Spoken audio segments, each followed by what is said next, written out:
I am Shi Yuudia, an intern lord who graduated from the Divine God group of the Great Universe Federation University, although I successfully graduated and mastered the divine bloodline through my own efforts. Under the provisions of the Great Federation, he possessed the qualifications to become an interstellar lord, but due to limited resources at his disposal, it makes it very difficult to compete with the internship lords from the same batch, especially on the 9-level planet, which is a desolate place that even the lowest-ranked black goblin wouldn't want to stay in. I once asked, to hire a black goblin on a 9-level planet, you'd need to offer at least a salary of 30 days worth of divine coins. What a joke, I thought. When I was in school, my monthly living expenses were only 30 days worth of divine coins. Even on such a garbage planet, I can only purchase it through a loan with my status as a member of the Celestial Group, but there are few institutions willing to give me an intern loan.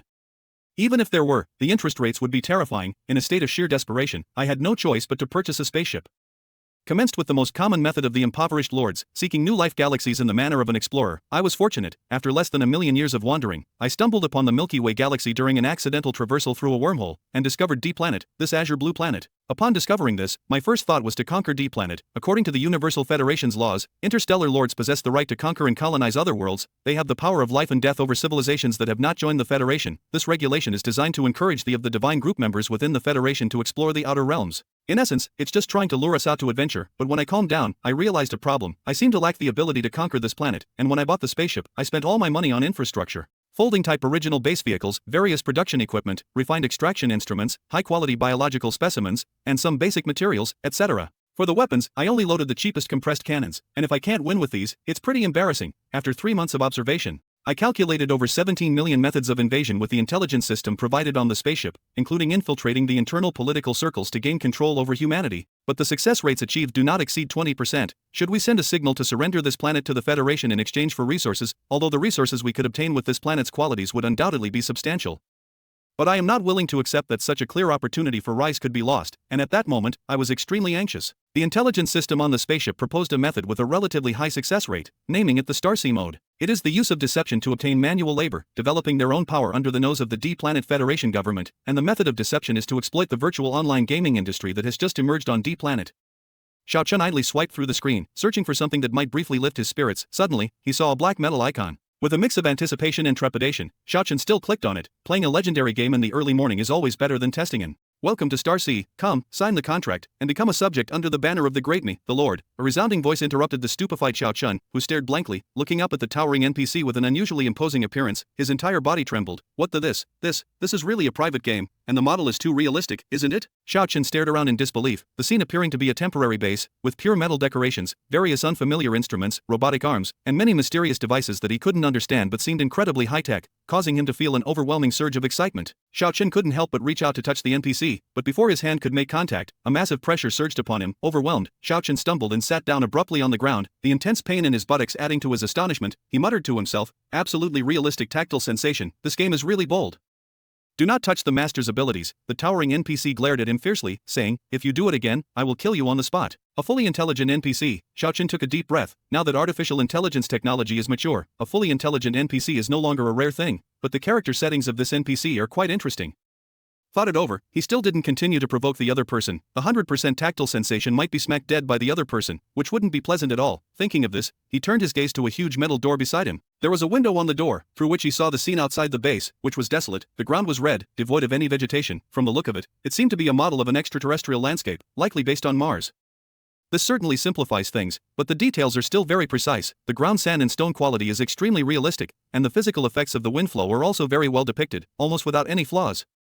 Thoughtfully, he reached for the handle, intending to open the door and take a closer look at the exterior, but was suddenly repelled by a jolt of electricity. In his astonishment, he heard the NPC say, Commoner, your body cannot survive on this planet. After signing the contract, the master will subject you to biological modification. Once the population reaches 500, the master will organize you to go out and gather resources, establishing a home. Oh, Xiao Chen's expression suddenly lit up with realization, thinking to himself, it's because it hasn't been opened yet. But thinking about it, the production of such quality requires an enormous amount of work, especially in terms of scene arrangement. Naturally, private designers do not have the capability to develop too many areas, and I suddenly realized that this should just be a semi-finished product. Overall game evaluation, a highly promising semi-finished product, boasting an extremely strong art team. I believe that with a good game planning team, this could potentially be a game that could replace Titan. Investment risk is rated 3.5 stars, due to the lack of development content, almost completely devoid of content. This makes me doubt whether there is any future planning for this work. It is recommended to clarify this before investing, or to hire an excellent planning team. After making a summary in his heart, Xiao Chen excitedly planned to go back first to write the report, as finding a lump of gold in the dung pit was a decent achievement, after all. But suddenly, he realized that there seemed to be no menu button, and he paused for a moment. Then, he looked towards the only intelligent NPC on the scene and asked, "How do I exit here?" This time, the NPC didn't say a word, just expressionlessly pointed to a device in the center of the base that looked a bit like a teleportation device from a science fiction movie.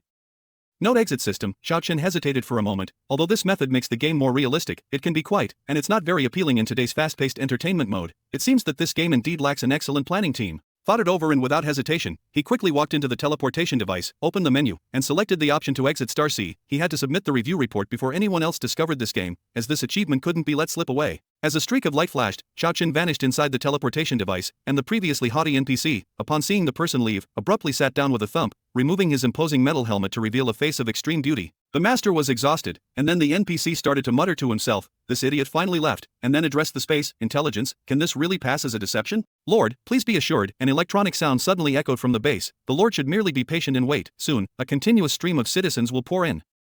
Please note, the host, the transmission device has been activated, and 3 lifeforms are currently in transmission." I heard this and my spirit soared, so I quickly stood up and put on my helmet. Then in a serious tone, I shouted at the human who had just been teleported through the portal, "Welcome to the Starsea, brave explorer.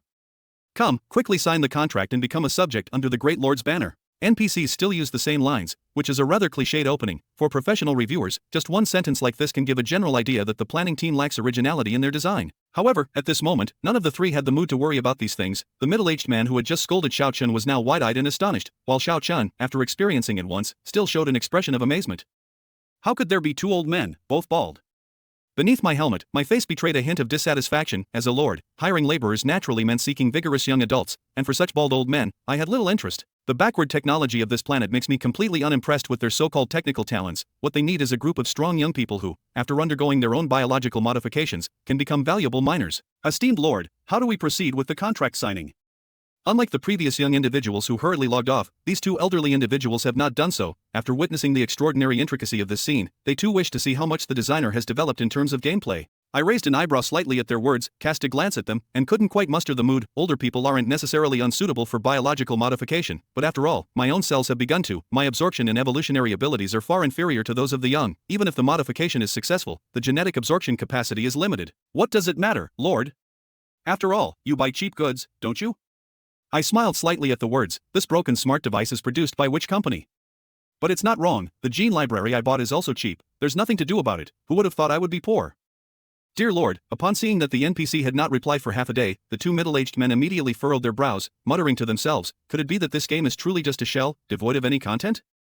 Ah, I came to my senses. Looking down upon them, you have made the wisest choice in your life. With a grand gesture, a stack of beautifully designed contracts appeared before the 3 of them, and he continued, "Sign your names, and from this moment on, you will be the subjects of the Great Lord. After signing the contracts, I will subject you to biological modifications to transform you into an excellent species in the universe." The contract, a few people's expressions momentarily frozen, then curiously flipping through it, stipulated, Article 1, upon signing the contract, the becomes a legitimate subject of, and shall fulfill the obligations of the Lord, including labor and rest, taxation, military service, and population production, etc., specifically as follows, blah blah blah, blah blah blah, blah blah blah, blah blah blah, blah blah blah, blah blah blah. Article 2, the civil rights obtained by shall be fully determined by, as my lord's country is newly established, there are no specific regulations for welfare and remuneration yet. Everyone can look forward to it with anticipation. Contract validity, endless years. Note, during the contract period, you shall not desert, betray, or violently resist my lord for any reason, otherwise, you will be subject to sanctions from the Great Galactic Federation. The 3 people who flipped through the contract were all taken aback. I feigned composure, but I was actually trembling in fear.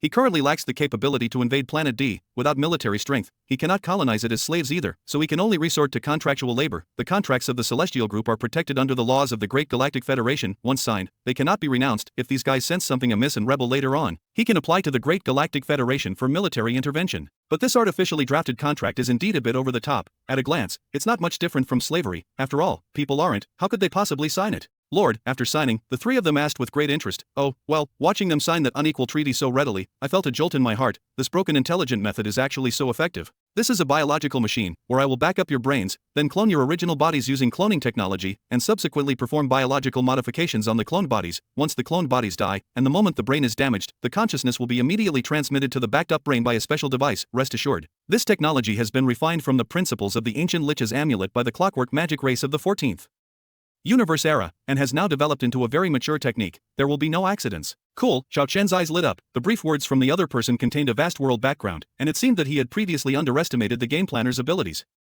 I opened my own gene bank, looking at a pile of cheap goods inside, and thought to myself, in the end, I decided that for the first trial, I would use the cheapest Green Titan gene. Gene trading has already become a public business in the Great Universe Federation, and it is also an important means for interstellar lords to colonize. The cost of directly hiring excellent races is high, and it is generally only done by lords in the early stages of building their core teams. Later on, interstellar lords with mature armies will naturally explore life galaxies and directly invade and colonize the civilizations they discover. Of course, there are also types of lords like myself, who don't even have a big soldier, coming to deceive the indigenous people into signing contracts. But in either case, they require the support of a gene bank. The genes of the Galactic Federation have been collected over billions of eons across the universe, containing excellent genes with a variety of powerful biological traits and evolutionary capabilities, far surpassing those of the indigenous people on any ordinary planet. To rapidly expand their power and enhance the fundamental quality of their people, the lords should resort to the most efficient means of biological modification. Through gene transplantation. I also purchased a massive stock of genes when I first left, but due to poverty, I bought only low-quality, cheap items, with Green Titan being one of them. The Green Titan is tall and muscular with a high level of strength and muscle density, capable of adapting to most basic labor. It is the preferred choice for many destitute lords when manufacturing miners and basic soldiers. The surgery went smoothly, so smoothly that I couldn't believe it. Not only did that young fellow succeed, but those two bald men also completed the transplant in one go, and their absorption rate was even as high as 90%. After the data came out, I even doubted if my eyes were playing tricks on me. Cool, Chen, who had just emerged from the bio-breeding machine, looked at his own body, which was now adorned with explosive green giant-like muscles, his eyes filled with astonishment. He slightly clenched his fists, the veins on his arms bulging slightly, feeling a surge of strength throughout his body. He even felt that at this moment, if someone gave him a steel bar, he could effortlessly twist it into a rope, so he glanced around, eager to find something to test his touch. Lao Yang, can you feel it? One of the bald men who came out later has been transformed, and now he has grown thick, dark hair. He is thrilled with this new body, exclaiming, the attribute enhancement and the 100% spiritual chain contact feel have been handled so smoothly, with almost no sense of dissonance. In virtual games, the upgrade-based games of the King's Road style still dominate. Players can also enhance their attributes in the game through methods such as level-ups and job changes, but it feels very unrealistic. For example, when strength is increased, it is usually just a change in the data, and players basically have no real sense of experience. Only a few high-quality games attempt to integrate the perception of attribute enhancement into players' mental sensations, thereby providing a more realistic gaming experience. However, this technology is not yet mature. Adjusting players' mental perception, hypnotizing them to feel stronger, faster, and so on, is not easy. Often, due to the immaturity of the technology, it can instead give players a sense of dissonance. But the experience now is completely different. The sensation of the enhanced power is seamless, as if it were truly one's own strength, feeling incredibly wonderful. Behind him, old Yang, now transformed into a towering and formidable Green Titan, was greatly shocked by his own physique and exclaimed with enthusiasm, "This is definitely beyond the technology available on the market. This game must not have been designed by a lone creator. It's probably a studio assembled by big talents, and one that's backed by a powerful financial group." 3 were amazed by the technology of the game, but I was by the physical fitness of the 3. If it weren't for the presence of outsiders, he even wanted to take off his helmet and with the metal handle beside it to see if he was dreaming. 90% of the capacity? How could that be? Even for the Weshtenians, who are the strongest in carrying capacity within the Great Federation, their maximum capacity using the unprocessed raw Green Titan genes is no more than 15%. Other races with poor capacity may only have a 0.5% capacity after their first surgery. So what does a 90% capacity mean? Under the monopoly of House Blackfire and the Targaryens, a Wesleyan would have to sell 10,000 gods coins, equivalent to 20 years of a lord's living expenses, 90%, and if this were to get out, a Dornishman would likely sell it for a sky-high price, and yet, there are actually several billion of such people. This is no longer luck that could be stumbled upon by stepping on feces. Surely, there must have been someone in one's ancestors who saved the entire universe, right? Great Lord, Xiaochen said with enthusiasm, what should we do next?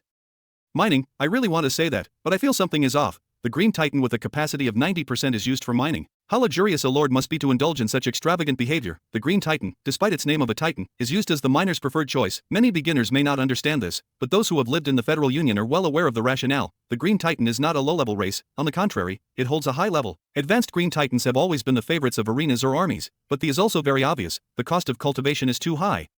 The value of the gene is not determined solely by the excellence of the species, but by the comprehensive situation. A mature Green Titan is an excellent warrior, but if a Green Titan has only 1% or even less of the bloodline power, it is quite ordinary, at most being stronger and tougher. To evolve, it requires an enormous amount of gene evolution medicine, which leads to the fact that, except for the financially strong arenas, few people cultivate advanced Green Titans, and those Federal free citizens would not spend money on the Green Titan evolution route unless they come from a very wealthy family. Under the same resources, Wood Elves, Rune Tribes, and Thunder Tribes are all better choices. In such a market situation, the gene of the Green Titan has dropped in price again and again, eventually falling into the cheap goods used by various poor lords to cultivate miners. In fact, there are many genes like Green Titan in the Federation, which are made cheap due to their extremely low carrying capacity, preventing the gene's inherent strong biological characteristics and evolutionary abilities from being fully realized. Lord, seeing that the Lord did not respond, Xiao Chen curiously prodded further. I glanced at Xiao Chen's perfectly defined muscular lines, thinking to myself, such a quality, even if he concealed his terrifying capacity and sold them, a price tag of 10,000 divine coins per one would likely attract many arenas eager to acquire them. Damn, a Green Titan gene is only worth 1.5 coins.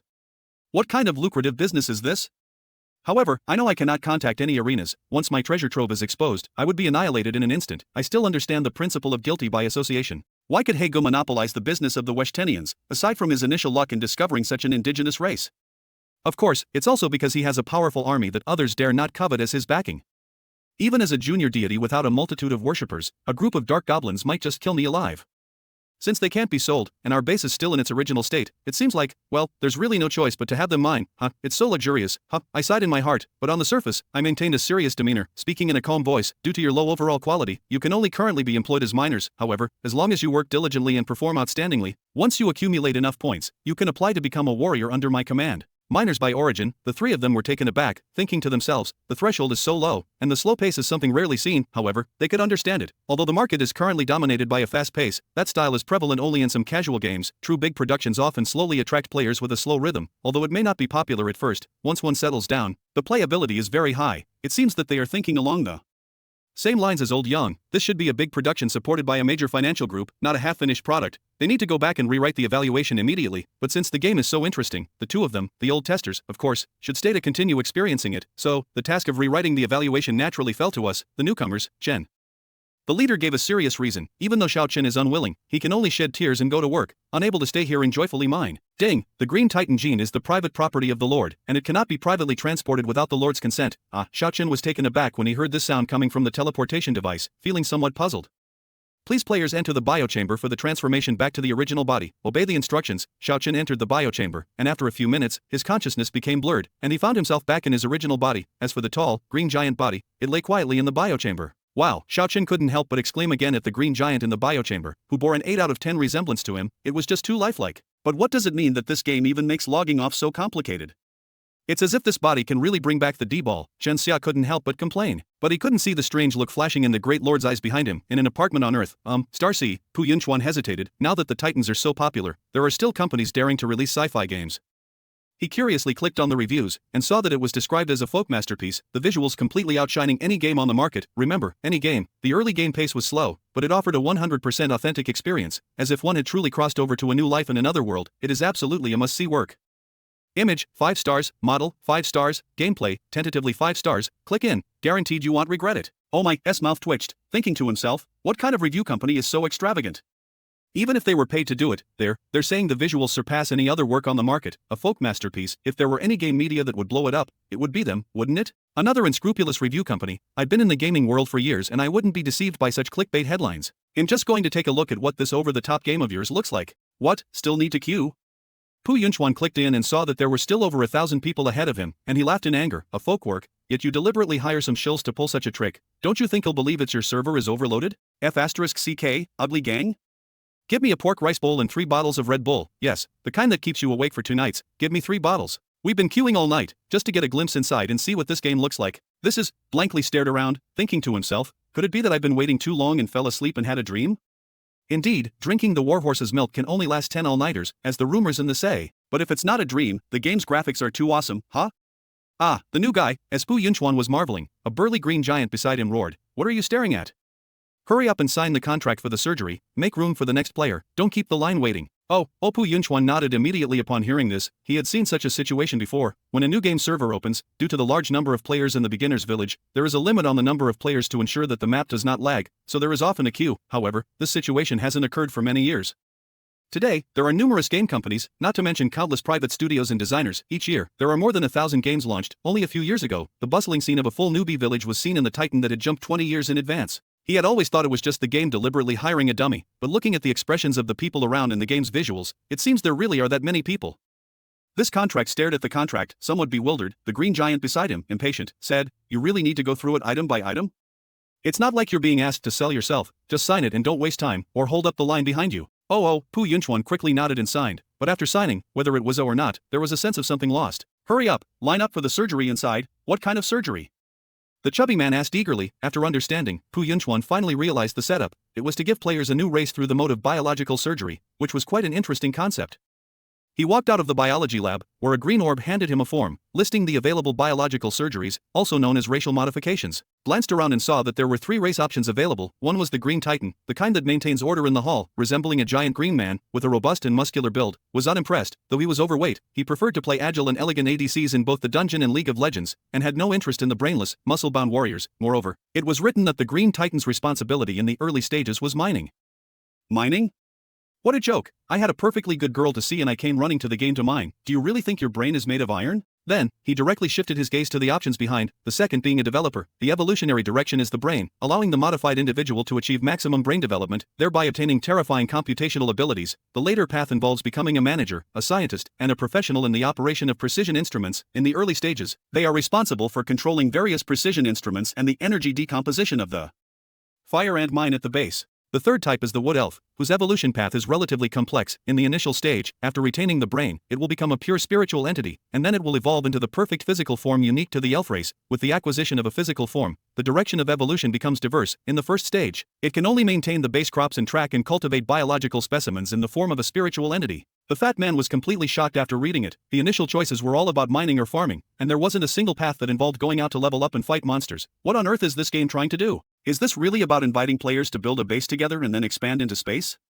Whoa, this design ambition is huge. Even with the advent of artificial intelligence and high-performance computers, there is no king game today that can break through the mode of upgrading and fighting monsters. All those so-called high degrees of freedom and innovative gameplay are just hot air. This is also why he became obsessed with simulation games later on. Because no matter how you play, it's all the same. After a while, it naturally becomes boring. This game must be aiming to break into a new field, and the fat man got excited immediately, regardless of whether it will end up being a dud. Just by having this kind of heart, he would absolutely support it wholeheartedly. By the time it's an open beta, he would even buy it for 10,000 federal coins. Hey, what are you daydreaming about? The others are waiting behind you. Hurry up and decide. Should we go mining, farming, or set up an assembly line?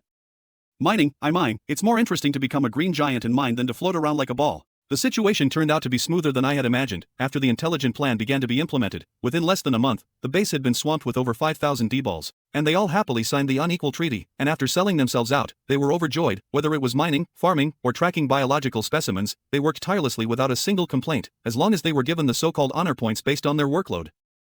Under the intelligent suggestion, he set up a leaderboard, ranking players based on their contribution points. After that, these players worked with renewed vigor, as if they had been injected with adrenaline. The top miner was a player named King of Liver Kings, who only logged off for 4 hours a day, working harder than a slave threatened with death. Compared to those in the federal government who shout for a raise after only working 8 hours, these guys are incredibly unprofessional. Look at them, what kind of salary they have. Thinking of this, he couldn't help but sigh inwardly. Truly a simple and hard-working race. In my heart, I silently vowed that when I become prosperous, I must treat them better, at least ensuring they receive their wages. Alert the host that the population registration has exceeded 5,000, according to the scale. It is time to open the second factory.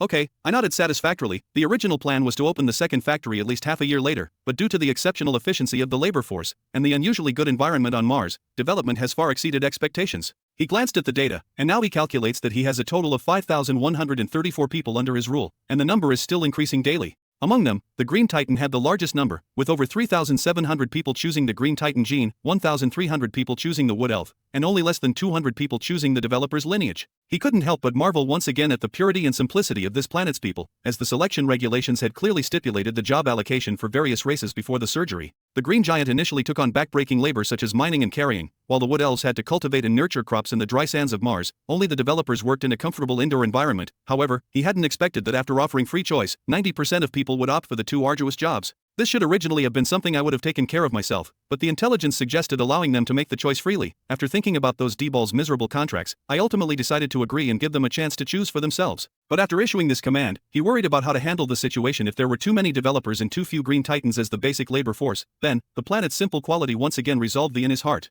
Highly qualified and diligent, I once again firmly believe in my heart that my ancestors must have saved the entire universe. I wandered outside the base, and the slight radiation from Mars and the low gravity effects were no problem for him, not to mention his divine bloodline from his people. Even a slightly capable species could thrive on this planet. It was infinitely better than the harsh conditions of a level 9 planet. I have seen only one 9-level planet, where the climate is so harsh that by morning, the Earth is frozen over, a vast expanse of desolation, and by afternoon, it becomes so hot that all the moisture in the oceans is evaporated, leaving not a drop remaining. Lord, the elves cultivating crops outside all respectfully hailed me upon seeing me, and I nodded slightly, waving to indicate for them to continue their work. The cultivation of crops has also been quite successful. Thanks to the favorable environment, most of the hardy crops can be grown, such as the Inferno melon from Pine Star and the purple vine from Lie Star. Gazing at the well-developed vines, I secretly swallowed a mouthful of saliva. It had been 10,000 years since he last tasted fresh fruit, surviving solely on nutrient solutions. Thinking that after the agricultural prototype was formed, he would transmit back to the Federation once, buy some fairy tree seeds to improve the land, expand the planting area, and then buy some good biological specimens to try and cultivate some local livestock. Hey you guys, while you were indulging in your satisfactory fantasies about the future, you suddenly saw several that had turned completely red, and your faces fell instantly. Hurry back to rest.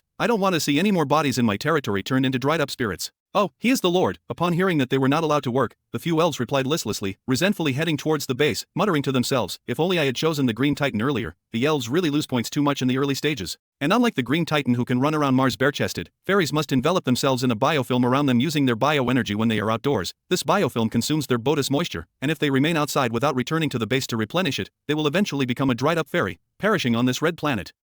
Sometimes, even players passing by the Green Titan might pick it up and crunch it down, eating it. It sounds rather terrifying, but there is a reason for it. The elves emit a strange fruity scent, and those Green Titans, while mining away with a heave-ho here and a heave-ho there outside, constantly need to replenish large amounts of nutrient fluid. However, the taste of that fluid is truly not to be commended, so, when they encounter this fruity scent, most of the Green Titans can't help but be drawn in. At first, no one dared to do such a monstrous thing, until a player named G You Are Too Beautiful was the first to do it, and after that, such incidents began to proliferate.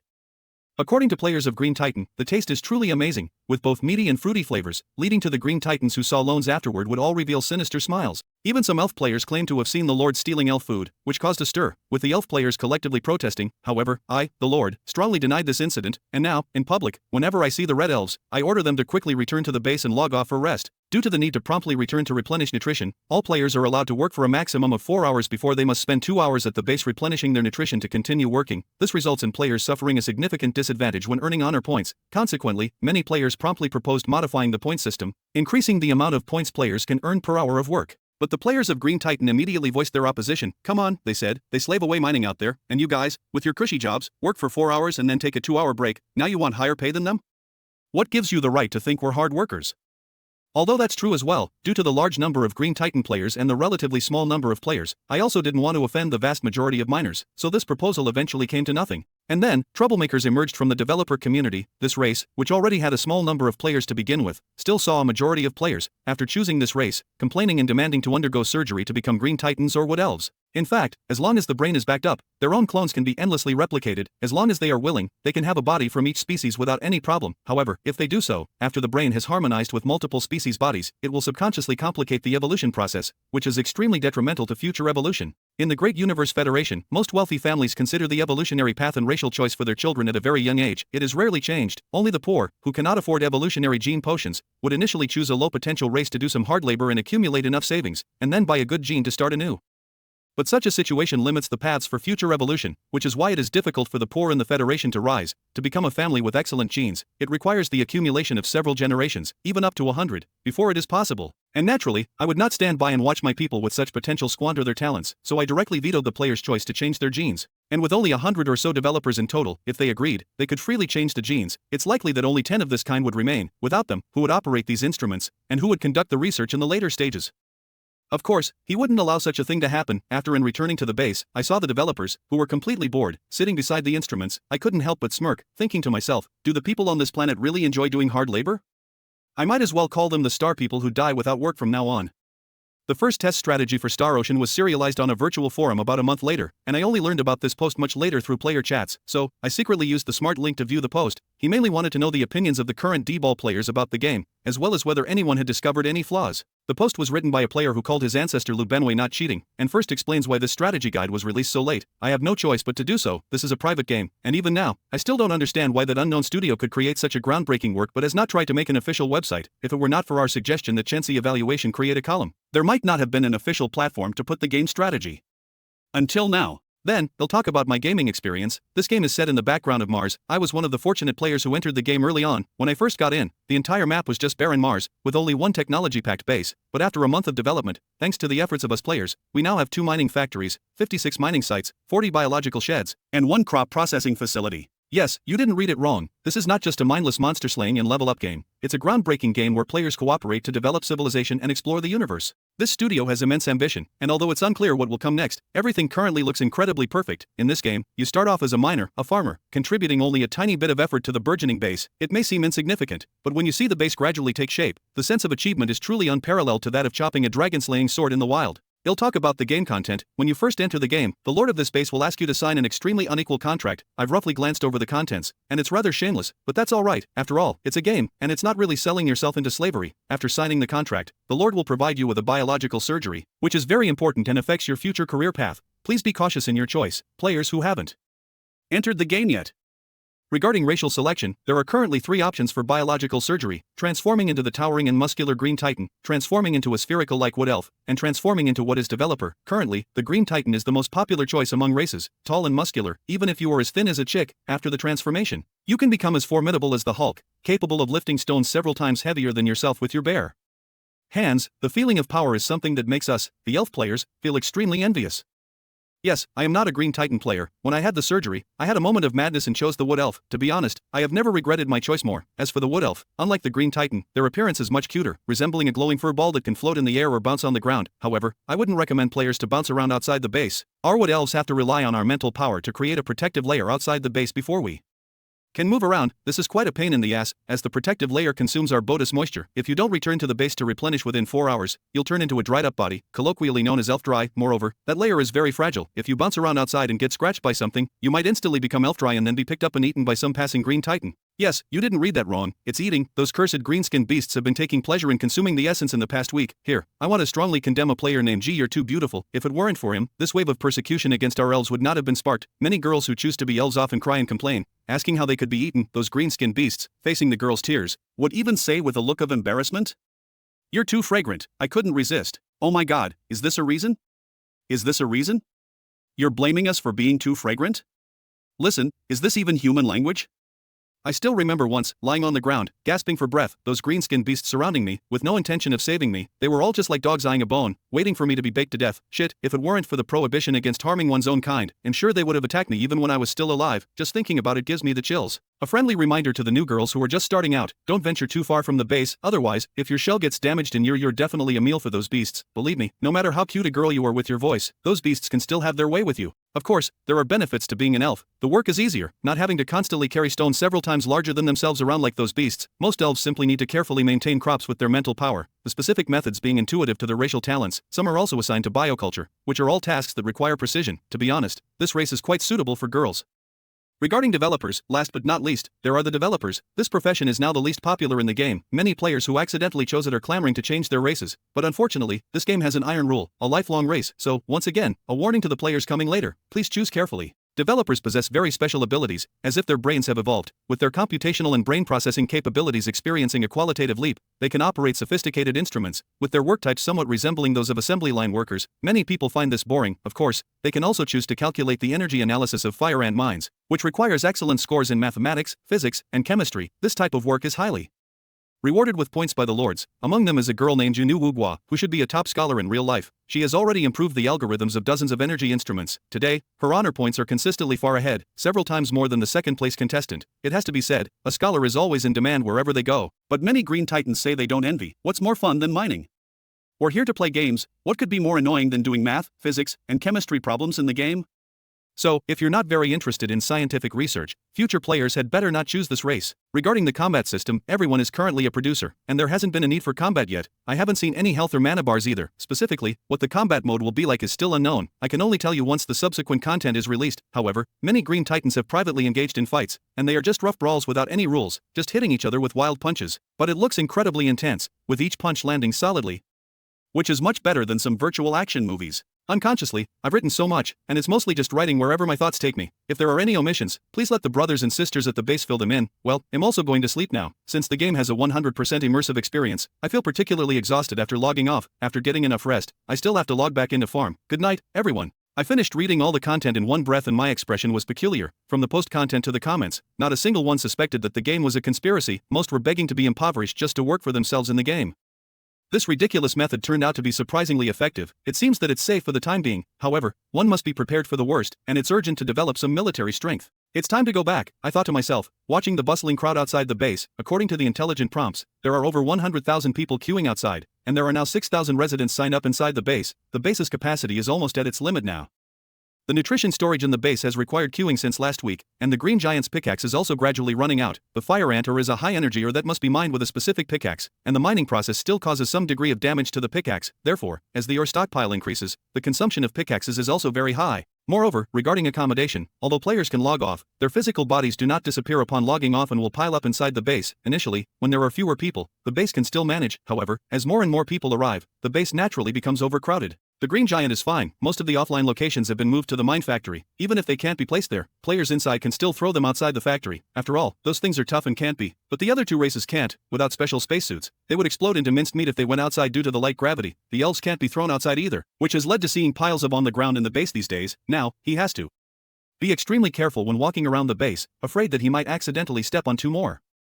Then there are various other issues, such as for the successful crop pilot, a large area of planting is needed to purchase seeds and special fertilizers. The species of the successful biological specimen pilot also need to be increased in quantity, an energy field needs to be purchased, and some basic production machinery also needs to be purchased. Moreover, it's been 10,000 years since I left home, and it's time to go back once. I need to take 2 assistants and a large amount of fire ant mine fusion crystals with me. Buying all these things requires money, but I'm sure I don't have any. The 2 old men in the family are probably already out of power, so it's impossible to get money from the family. The only remaining option is to take out a loan. But loans require sufficient collateral. At the major federal banks, the interstellar lords have priority access to loan channels, not only with low interest rates but also with quick disbursement. However, the prerequisite is that you cannot come to the table with nothing but an empty hand. You must first prove to the bank that you will not become a bad debt. So, he needs to bring some capital that can prove his potential, a high-quality green giant and fire ant crystal mine, plus a guarantee of an 8-level life planet, which should enable him to secure a substantial loan. After making up my mind, my lord returned to the base, summoned a few lackeys, and chose the top 3 individuals from the honor roll, namely the one with the highest points, Yunu Wugua, the one with the second highest points, Gan Wangji Wang, and the one with the third highest points, Dai Jiaoqi de Sha Nu Xian. However, after some thought, he decided to only take Green Giant and the developer, as the group of elf players might cause trouble again. In the end, he also brought along the elf player with the highest points, my ancestor Lu Benwei, who was not accused of cheating. Several people showed excitement upon hearing that the leader was taking them to the Great Federation, muttering to themselves, "Finally, can we see the game's background now?" Those around them expressed envy and resentment with a look of admiration. What is this, a hidden mission? Oh, I see, high scores are indeed useful. Huh, why can that Lu guy go too? His score isn't even half as high as mine. Also, someone shouted, "Lord, when are we leaving?" It seems like it's catering to players. Sigh, if I had known that players were so uncompetitive, I wouldn't have chosen this dumb giant bloodline. I'm exhausted from working day and night, and am still being crushed by a fearless hardcore player. Ha, you were not like that when you were in the spirit realm, so, this game being non-pay to win is just a huge blunder. I'm a descendant of 9 generations of wealth, and yet I have to dig for points with you plebeians. How am I supposed to enjoy showing off? It's just garbage, a game that's all about mining. Is it not fun being a celebrity, or is it that I don't spend enough money to be happy? I'm just a slave in this F******ing game. You'll be uninstalling this piece of sh**t game right now. The people around them were looking at the 2 of them with disdain. These 2 so-called descendants of the wealthy have been boasting about uninstalling the game for half a month, but they mine harder than anyone else every time. In fact, everyone can understand that since the era of intelligence began, the average physical condition of humans has been rapidly declining. Over 90% of young people are in sub-healthy states. It's rare to find a game with such a realistic sense of presence where one has a strong physique and endless energy. This feeling is truly incomparable to the physically exhausted body in reality. Sometimes, they even think, if only this world were real. I naturally cannot understand the player's thoughts. At this moment, his mind is filled with thoughts of returning to his hometown. Of course, one cannot fly back there. Who knows how far it is from the Federation? If it were not for that wormhole, it might not have been possible to reach here even after 10,000 years. Since it's impossible to fly back, the natural choice is to use teleportation. The Divine Group offers every graduating student a teleportation device. The coordinates for returning are set at the school's reception department. The energy for teleportation is free, and students who return will be warmly received. He often saw some teachers inviting senior students who emerged from the teleportation gate to share their entrepreneurial experiences with them while he was still studying. This inspired the students, who felt the high cost of tuition and the arduousness of their studies, to once again. As to why I am so generous, it was only after I began my wandering that I came to understand. Because any face that is transmitted back is a potential asset that could contribute to the school in the future. Think about the time you go back, facing the enthusiastic teachers and the eager faces of your junior classmates and seniors. Would you dare to say that you've been wandering outside, not achieving anything, and are now preparing to go back home to rely on your parents? Perhaps other majors may fall on hard times and have the audacity to return home to rely on their parents, but that is absolutely not permissible for the students of the Celestial God tribe. Since its inception, the Celestial God Race School has gone through countless eons, producing either a regional overlord or an interstellar legend that influenced an era. To this day, the territory of the Celestial God race spans the universe, leaving almost no room for other races to struggle, leading the Federation to almost universally acknowledge the notion that only the Celestial God race can become a ruler. Now in the Federation, with the exception of a few extremely ancient ones, all interstellar lords are of the Celestial race. In this great environment, graduates of the Celestial race can only become kings, never having the possibility of being someone else's lackey. In the eyes of the public, the Celestial race is the boss, the local overlord, and the top tier of this universe. Therefore, countless families would go bankrupt to send their children to the Celestial Academy, hoping that their own family could be a relative of the royal family for a while. Not even allowed to go out and work, let alone go back home to rely on the family. He must be spat upon by everyone.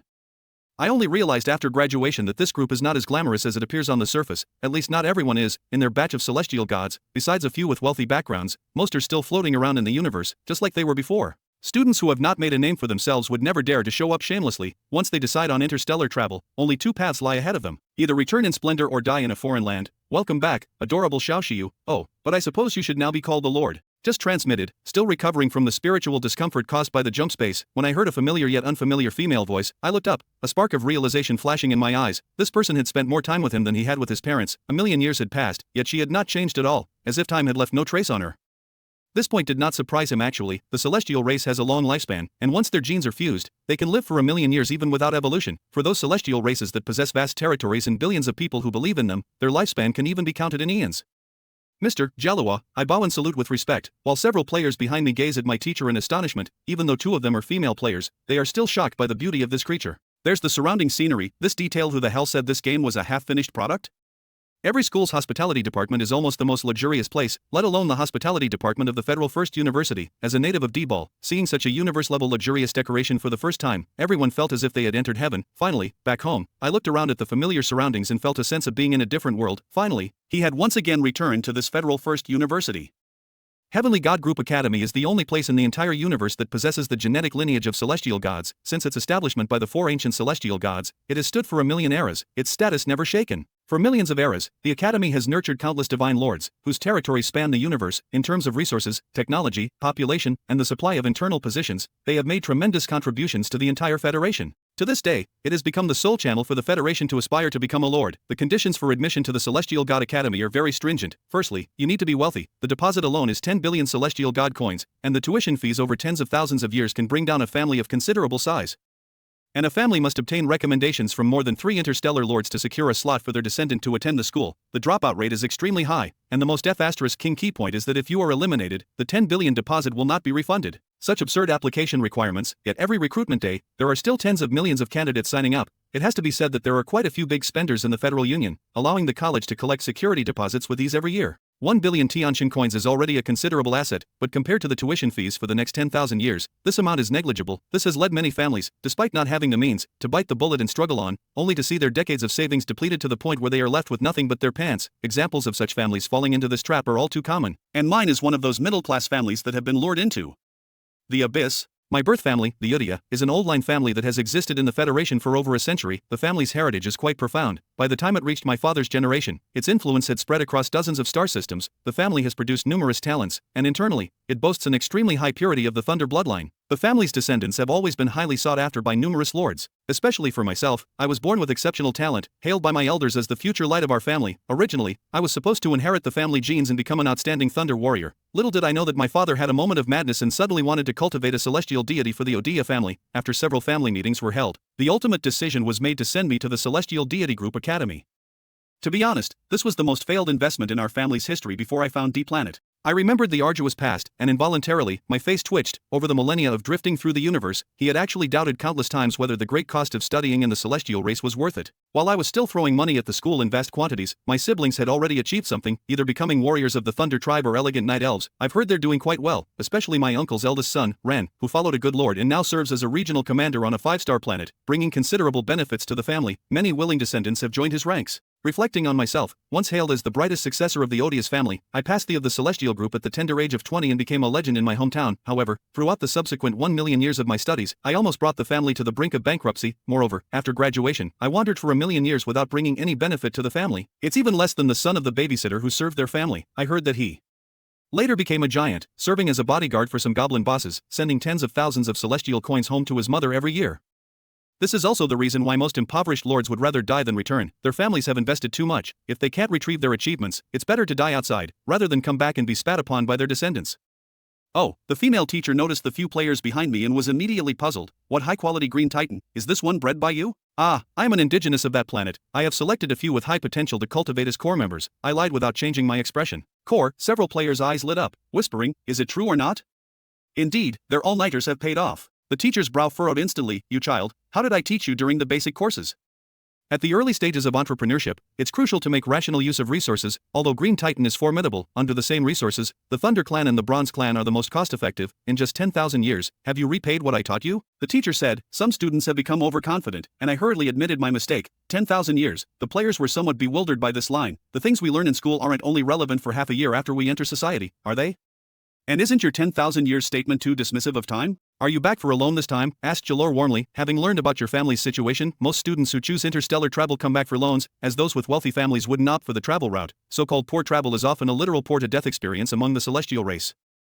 Yes, I nodded, ready to use something as collateral, as Jalua asked with a smile, silently estimating the potential value of this student. A level 8 life planet, I answered honestly, an F level. As Jarl subtly divided the grades, his expression lost the initial enthusiasm but had not completely turned cold either. After all, an 8th level is better than a 9th level, and if it were a 9th level planet, it might take 100,000 years just to cultivate local residents who could adapt to the environment. There are D-grade energy ores on the planet, I continued. Oh, there are planets with advanced mines. Gallard's expression brightened, and he immediately upgraded my evaluation to D-grade. He skipped 2 levels in one go. After all, there is a dimensional difference between planets with mines and those without. Firstly, just the assessment of the loan alone can multiply it by 10. With more loans, development would also be much faster. Moreover, with energy mines in short supply in the Federation and prices consistently high, this fellow should not have to worry about a lack of funds for a long time. Why are you so daring to cultivate the Green Titan so extravagantly?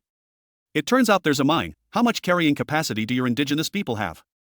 Asked Jalor with a concerned expression. About 3%, I said very conservatively. So high, Jialuo's face was startled, thinking to himself, this guy has really good luck, not only having energy mines but also such high-quality indigenous people, a perfect start. B grade. After once again boosting my potential value in my heart, Jialuo's expression grew increasingly amicable. The teacher knows of a financial institution that offers strong loan approval, although the interest rates are slightly higher. Are you interested?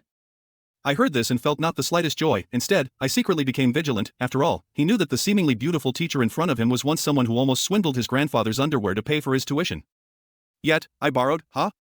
I stared at the 1 trillion yuan balance in my account, feeling dizzy, and until now, he hasn't been able to shake off the allure of his beautiful teacher's persuasion. Actually, in the past, I used to be very contemptuous of my father, who was easily deceived. Every time I decided to make him drop out of school, as soon as he arrived at the school, he would be deceived by the teacher into prepaying the next 100 years' tuition fees, especially later on, when the family was so poor that even the mines were sold off. The old man could still be deceived into borrowing tens of billions of yuan. After that, he was driven from his position as the clan leader. Amidst the complaints of everyone, and I don't know if he has paid it all back yet. Now I finally understand Dad's situation back then. The teacher, after all, is a seasoned salesperson who has lived for tens of thousands of years. I wonder how many unfortunate souls she has also swindled besides herself. Being wealthy naturally calls for purchasing supplies. Since I've borrowed so much, let's act like a tycoon for a while and buy to our heart's content. I decided to go wild at the largest shopping planet in the Federation, so he booked a luxurious interstellar train, generously booking business class tickets for himself and several of his henchmen. Just the tickets cost over 500, which used to be his entire year's living expenses. On the interstellar train, several players widened their eyes, taking in everything around them. The train was crafted from dragon steel, exuding an aura of ferocious might from the outside, resembling a great steel dragon, yet, the interior was extravagantly luxurious, with the pathways lined with the jade bones of the starsea whale. The patterns were carved by top elf artists, complemented by phoenix crystal decorations, and adorned with a plant of the Hylon stargrass, which is worth 8,000 divine coins, akin to an ancient elf palace. The business class seats are all made of genuine leather from star beasts of 12 grades or higher, seamlessly stitched. Each seat is equipped with the latest Dream Crystal touchscreen, which not only feels authentic but also has a massaging effect on the eyes. Several players, though completely unappreciative of the goods, still sensed an overwhelming sense of luxury. Their families were not doing too bad financially, especially the descendants of Lu Leoi. After Lu Leoi was banned, he opened several cafes, where the cappuccino was selling like hotcakes. Over several generations, they had accumulated wealth, and in the D-Ball Federation, they could be considered middle class. As a typical rich nth generation, he had dined at Michelin-starred restaurants, stayed in presidential suites, and could afford to drink the warhorse. However, at this moment, he was tremblingly sitting on the chair, his expression as shy as an ancient beggar entering the palace. In secret, I've been using the game's intelligent screenshot feature to capture everything I've seen over the past few days, preparing to start a thread and rave about the game. I was lying comfortably in the leather seat, leisurely tapping on the dreamy crystal screen, linking my federal account, and opening the celestial group of my generation. Above displayed unread messages exceeded 1 million, then he muttered a complaint. Are these guys just that idle?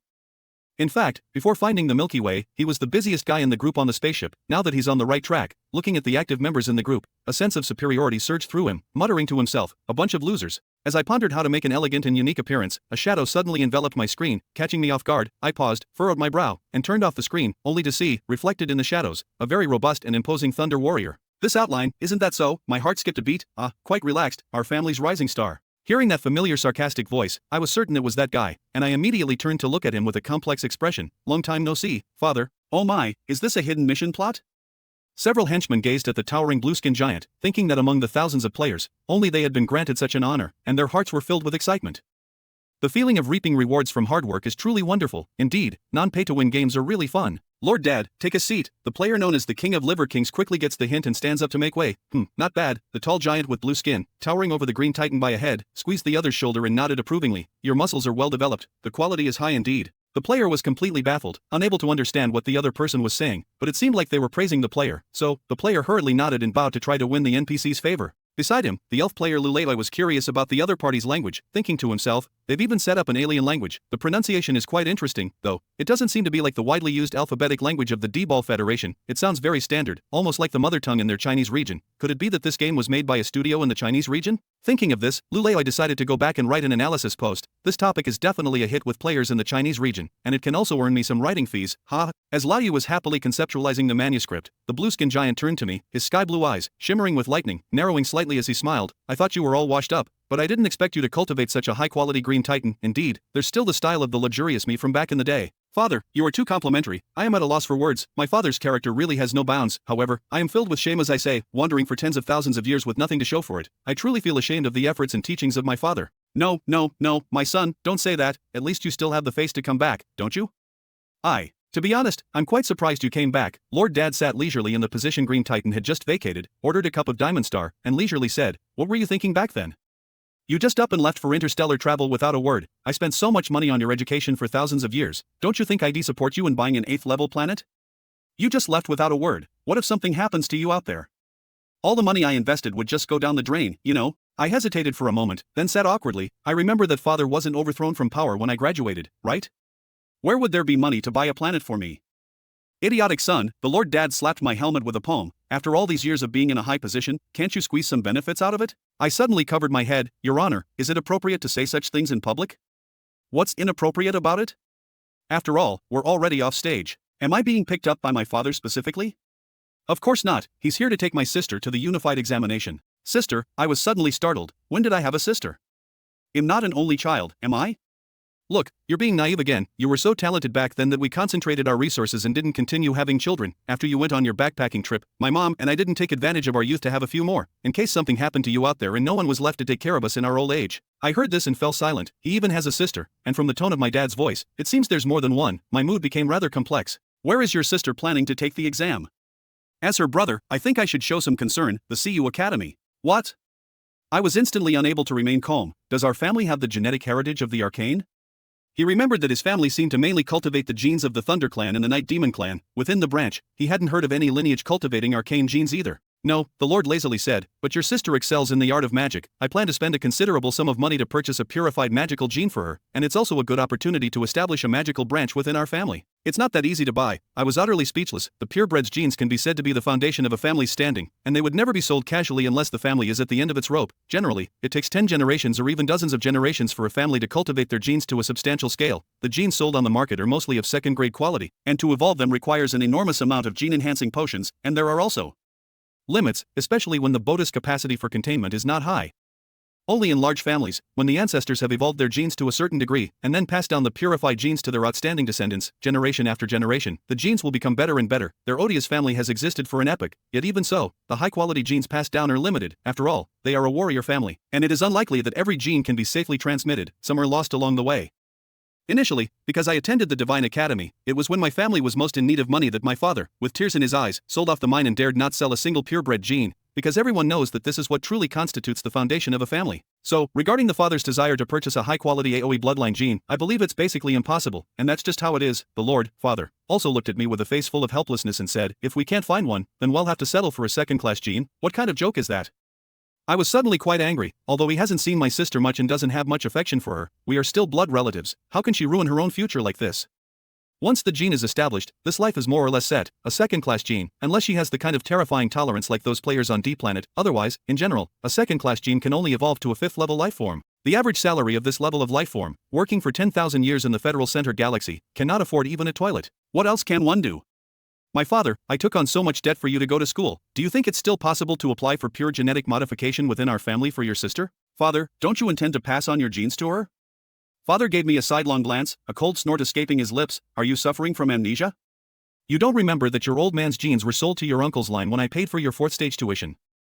I was taken aback by what I had just heard, and it suddenly occurred to me, not only my father, but my mother's night magic bloodline was also seemingly swindled away to the uncle's family when she was paying for my tuition. Now, thinking back, did the uncles deliberately set them up? Back when they were young, in the entire family, it was his and his uncle's son, Ryan, who had the best talent. They were in a competition for the best Thunder Warrior gene from their grandfather. Grandpa was a level 16 lifeform, half a step away from crossing the threshold into the dragon level, although he fell short at the last moment. The genes he left behind are the most coveted possession among all the descendants of the family. My father was the head of the family at the time, and I possessed superior abilities compared to Rain. The gene should have been mine for sure, but who would have thought that my father, with his easily swayed ears, actually believed my uncle's words and sent me to the Divine God Academy? Uncle was then serving as a senior officer under a lord, promising to secure a recommendation letter for himself and was willing to pay a tuition fee of 5 billion. Dad, having a moment of madness, sighed, what true brothers? And sent himself off to that college. I became the god of the sky, and naturally, the genes of the Thunder Warrior from my grandpa's side also belonged to Rain. Now, when I think back, that seemingly upright uncle was actually cunning and cunning. He turned the first genius of our family into a loser with a mere 500 points, while my elder cousin, at a young age, has already leveled up to a 12th level life form, becoming the commander-in-chief of an army district on a 5th level life planet. Adding the genes of my parents to the line of my uncle, it seems like our family might have to sink to the bottom of the family hierarchy in the future. Ding, esteemed guests, hello, the train will arrive at the Atom Star System in 5 minutes. Those who are to alight, please prepare to disembark in advance. Oh, here we are. Dad stretched and stood up, looking at me and said, how about it? Want to meet your adorable sister? Suddenly, I became quite nervous, stammering, well, maybe it's better to just let it be. Big brother, this planet has great potential. If developed properly, it might even evolve into a level 7 life planet, which is not impossible. Moreover, there are abundant fire ant mines beneath its surface, and its assessed value might not be lower than that of a level 6 life planet. I replied blankly, watching the little girl play with the planet data meter. My sister is named Nikki, from Odia's. She looks younger than one would imagine, resembling a child of about 200 years old. She looks quite different from me, as I inherited more of my mother's features of the night demon. While she resembles our father more, she has a deep blue complexion, a round, delicate apple-shaped face, and a pair of deep blue eyes with the distinctive thunder pattern, which resemble two beautiful diamond stars. However, becoming a glasses girl at such a young age is a bit unusual, and with such thick frames, it seems like a child who loves to read. Should I send him a set of 10 years of college entrance examinations and 100 years of simulated tests? You feel like you've been swindled, right? With the quality of energy minerals on your planet, you could easily borrow 10 billion yuan at a 0.4% interest rate from a regular bank. I knew, hey, wait a minute, why are you so familiar with loans? I curiously asked. I was curious while going through Dad's bills, by the way, so, how come both of you fell for the same woman? Is she really that beautiful? Dad teaches all sorts of nonsense all day long. What does being deceived in whether the other person is handsome or beautiful have to do with each other? I'm ready to rectify my younger sister's worldview, so I said solemnly, don't always focus on superficial things. Teachers are deities who have lived for tens of thousands of years, profound and mysterious, and they rely on unparalleled skills and experience to obtain money from us. Nico, cough, Dad coughs, your sister is still young, don't drive recklessly. I didn't, brother. Sean Yeko seemed to have not heard their words at all, picking up the data meter and observing it carefully for a long time. Although the development value of this planet is high, due to its location, it should not be able to spawn intelligent life naturally without human intervention. How did you manage to cultivate the Green Titan so quickly? Well, I was taken aback for a moment, unsure of how to respond. If I were to be honest and say I was abducted, it might seem a bit sinister. After all, it's not the kind of impression I want to leave on my little sister on our first meeting. Little Wazy saw her brother didn't speak and turned her head to glance at the players chatting noisily beside her. The players couldn't understand their language, so out of boredom, they started discussing the appearance of the NPC. Wow, this model of the Lord's sister is so cute. You guys, guess what the Lord looks like? Who knows, he's been wearing such a thick helmet every day, not afraid of getting a heat rash. Will he be as formidable as his dad? I think he might just be a bit of a dummy. Not really. Suddenly a cute voice interrupted the players' discussion. The players were taken aback, turned their heads to look, and saw the little girl, Rong, with her round face coming closer, which excited them all. Wow, an NPC is talking to us. It's in the Federation language. The plot is unfolding. The plot is unfolding. Who's talking to us? In here. Lu Leoi jumped over with all his might, deliberately assuming a tone, respected, princess, may I inquire what I can do for you? My brother is really good looking, the little girl retorted, as I stared blankly at this young girl. I hadn't transferred the language database to her, yet she was able to communicate normally with those people. The language system of that planet is quite complex, especially the language in the region, which somewhat resembles the subject of their interstellar federation. Both are languages that are difficult to learn and master. Initially, the intelligence took nearly half a month to decode that language. Even if someone is given the decoded language database, it would take them several days to digest it. In my understanding, only the ancient Elven listen and the arcane decipher tongues can instantly interpret someone's language. The ancient Elven bloodline is a high-end bloodline second only to the divine race, and it is not available on the market at all. Little sister, your situation should be using the second method, right? But, the language interpretation is a level 4 arcane art, isn't it?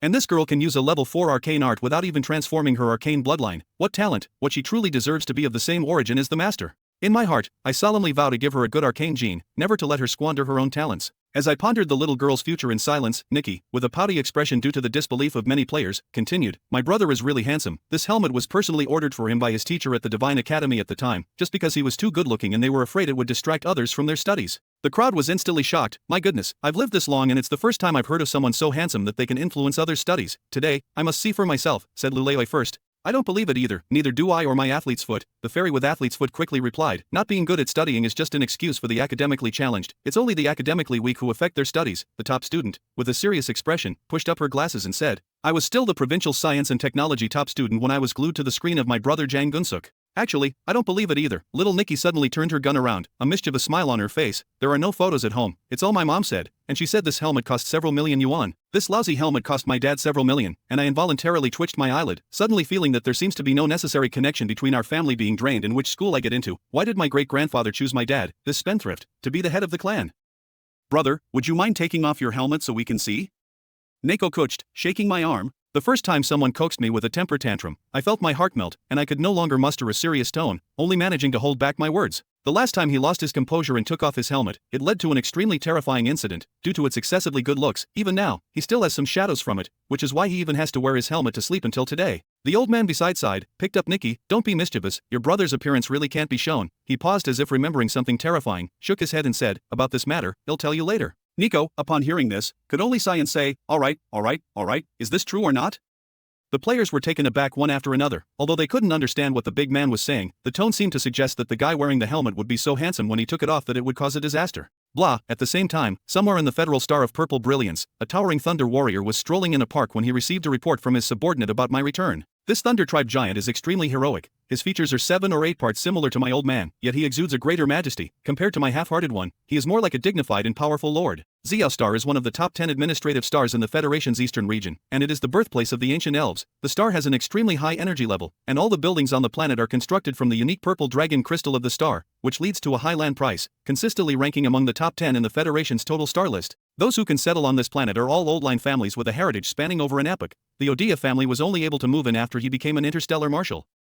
Absolutely, he is the elder ancestor of the Udia generation, Udia, the Dragon Lord. The Dragon Lord can be said to be the highest achieving thunder warrior in the history of the Udia family. He was almost one step away from bringing the family into the threshold of the upper nobility, but unfortunately, he fell short and was unable to take that step, to enter the dragon-level life. In fact, he still had a 30% chance at the end, but he dared not take the risk. If the evolution failed and he perished, his refined genes would not be preserved, and all his efforts over the years would be in vain. This is also the sorrow of a family leader, who cannot simply go all in without hesitation. He must consider the issue of inheritance, so in the end, he couldn't take that risk. Instead, he chose to concentrate his efforts, refining the genes. Once the gene is refined, it signifies the end of its evolutionary journey. To this day, it has been a leisurely old man for tens of thousands of years, and perhaps it has only a few more years before its final rest. The days of taking care of this family are becoming fewer and fewer, but fortunately, this generation of descendants is quite capable, having produced a thunder warrior whose talents are not inferior to his own. In fact, there is also a celestial deity with even greater talents, but unfortunately, it would have been better if they had not been constantly vying with each other.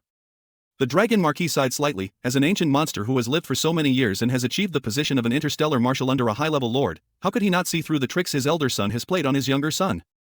However, he also had his own ulterior motives at the time. Mainly, he too harbored the hope that a celestial lord would emerge from their family. After all, once it happened, the family's status would instantly elevate to a higher level. Perhaps this is why the elder son, too, felt emboldened to openly swindle his younger brother. Now, he has finally achieved his wish. The second son and his family have been severely deceived, losing not only the position of the clan leader but also their money, and even the genes of the couple have been deceived by him. He really treats his own brother to the extreme. If it were not for his own presence, one wonders what more extreme things he might have done. Feeling increasingly helpless about this, he couldn't do anything about it. Now, the eldest son, Ryan, of the elder is the pillar of the next generation of the family. At a young age, he has evolved to level 12, even more outstanding than he was back then, forcing him to reluctantly acknowledge some of the things the elder had done. This is also his fault. He never thought that his thick financial background couldn't withstand the drain. He indeed underestimated the ability of the Divine God Group Academy to drain money. After the second son's doll graduated, the family could at most provide him with an 8-level planet, and the possibility of further venture capital investment was very high. Conversely, the eldest son, Ren, was in the golden stage of rapid evolution, at which time he could only choose to concentrate resources on a secure point, and by default, left the second son's doll to travel through the stars. However, what he never expected was that the child from the second son's family didn't die out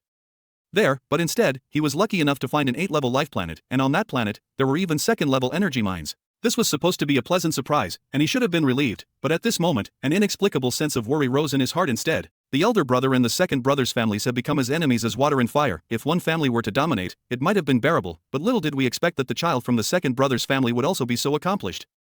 This might not be such a good thing. After all, the decline of a family, sometimes, is not due to external factors but rather from internal strife. The Prashina star is the 7th domain of the Federation, a directly governed planet under the rule of the Black Lord Sauron, and is esteemed as one of the 3 major free markets in the Universal Federation. Its ability to attract wealth is exceptional, bringing in several hundred trillion in taxes for the Lord Sauron each year. This planet is the birthplace of the Pyrite civilization, which was once merely a desolate 9-level planet. Sauron recognized the superior creativity of the Pyrite civilization and made substantial investments, transforming it into one of the top-tier bloodlines in the Galactic Federation. Its unique hex tech now occupies nearly a quarter of the market share in the Federation's technology sector. Here, you can purchase the latest and purest hex products. Every year, countless lords come to make large-scale purchases, which has led to increasingly high thresholds here. Don't just stand there, hurry up and register and get out. There's still a line behind you. The one speaking was a standard, Pridopia's police officer, her advanced hex tech gear probably costing nearly 10 million celestial coins, which made me envious. It's only on this planet that guards are equipped with such high-end gear. Per head, the guarantee is 5 billion, so expensive. I was taken aback. I remember it was only 40 million as the guarantee 10,000 years ago, wasn't it?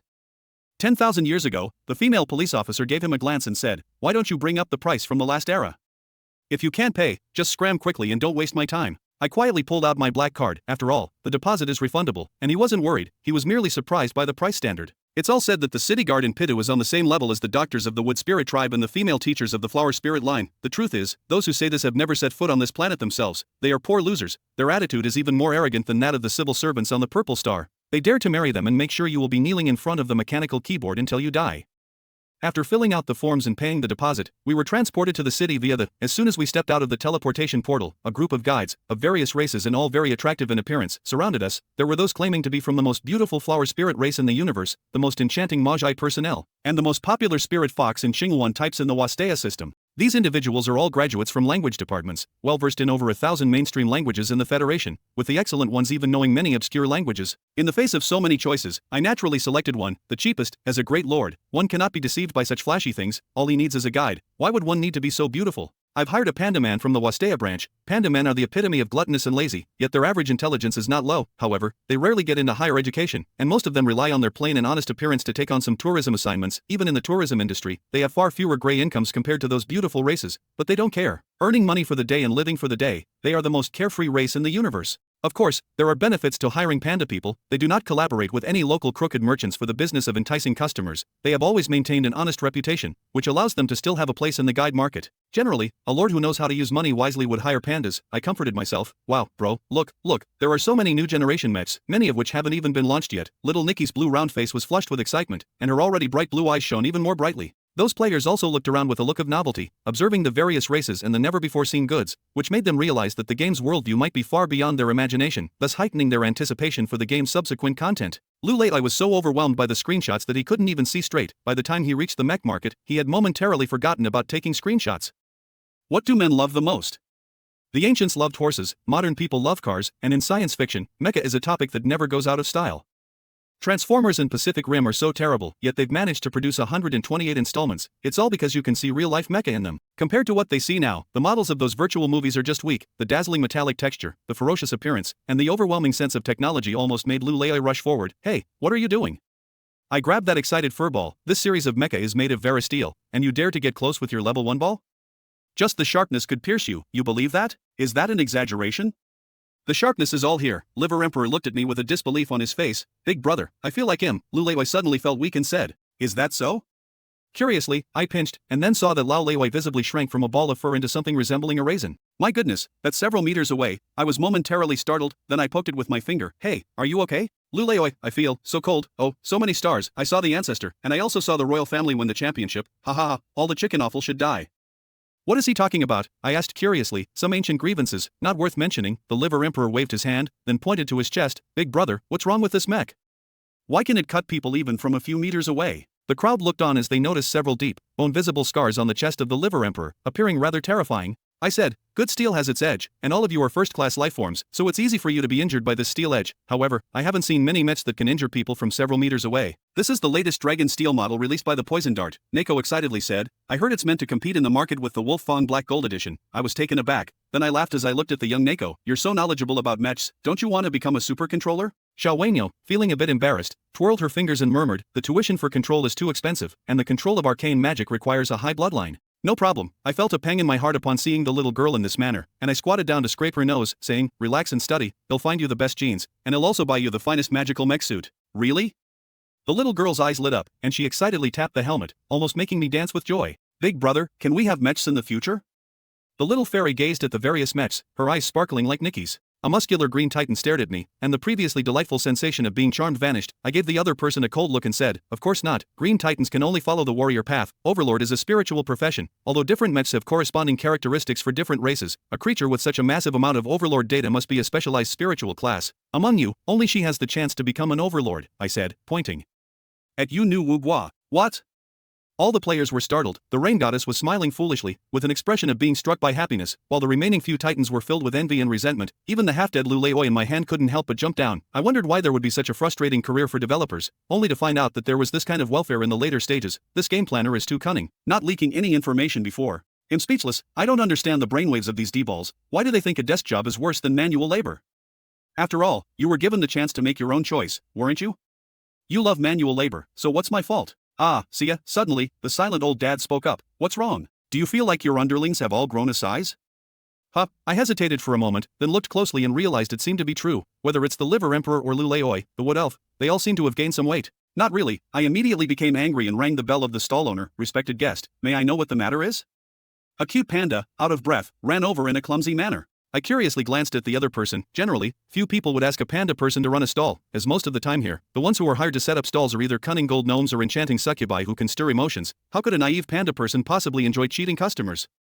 But even though they looked like a dummy, I was still angry and said, what's wrong with your exhibits? They're even poisoned.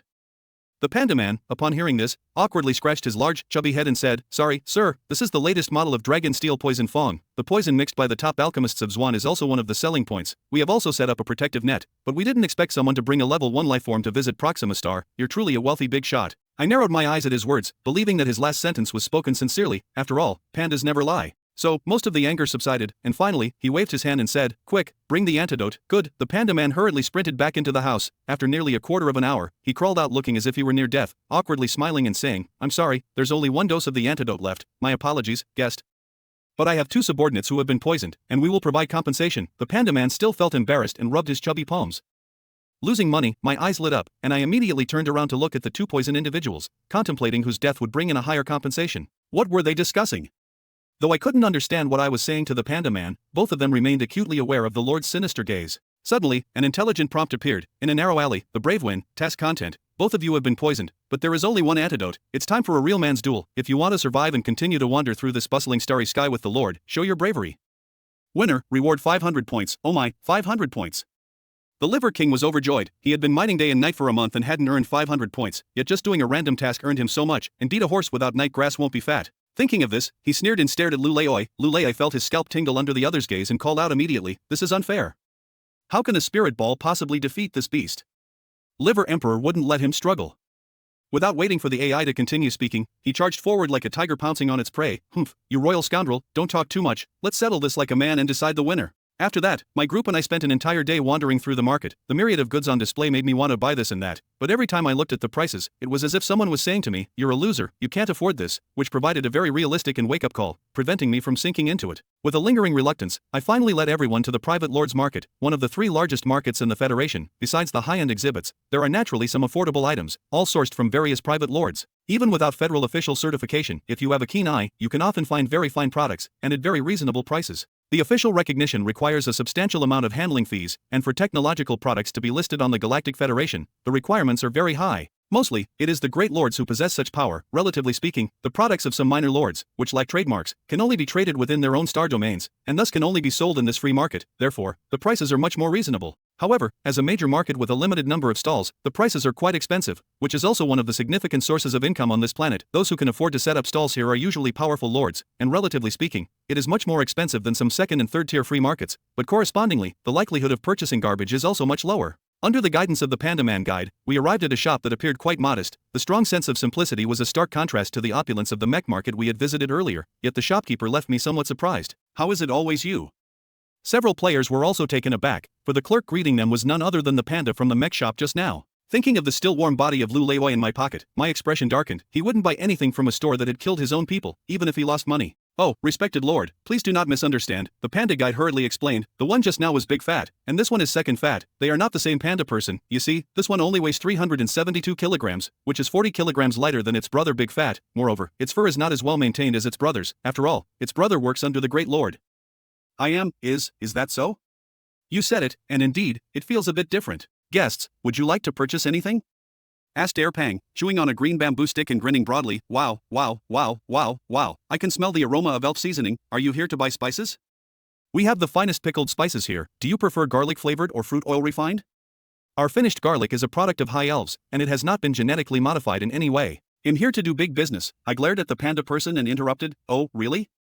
The panda person store manager, upon hearing this, narrowed his eyes into a slit and smiled even more sincerely. "From the moment you walked in, I could tell you're a dignified celestial prince. Are you looking to purchase large-scale interstellar weapons, or perhaps a chain of interstellar transmission stations?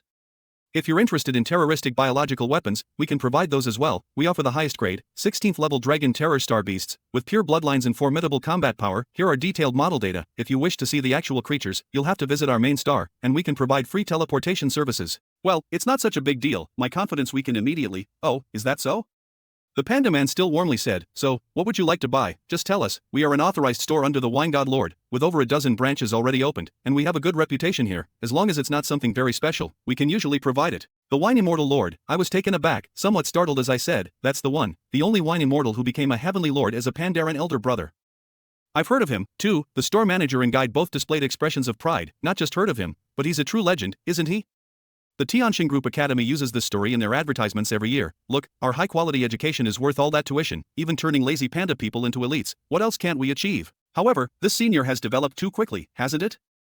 I remember that this panda man elder became a lord only 9 years ago, and he has already developed to the point where he can set up a stall in the first-tier free market. He truly is a role model for our generation. "Guest, you see," Pang rubbing his hands with a smile, "do you have mold machine tools here?" I asked with a hint of anticipation. "Machine tools?" The second fat one was taken aback, then showed a look of difficulty. "Sir, as you know, that thing is rarely sold to outsiders." I know, I nodded, "but with the rapid development of the Wine Immortal Senior, there must be a lot of outdated machine tools, right? After all, they are no longer useful. Why not sell them to me? In return, I can provide the Senior with priority access to the finished D-grade energy ore."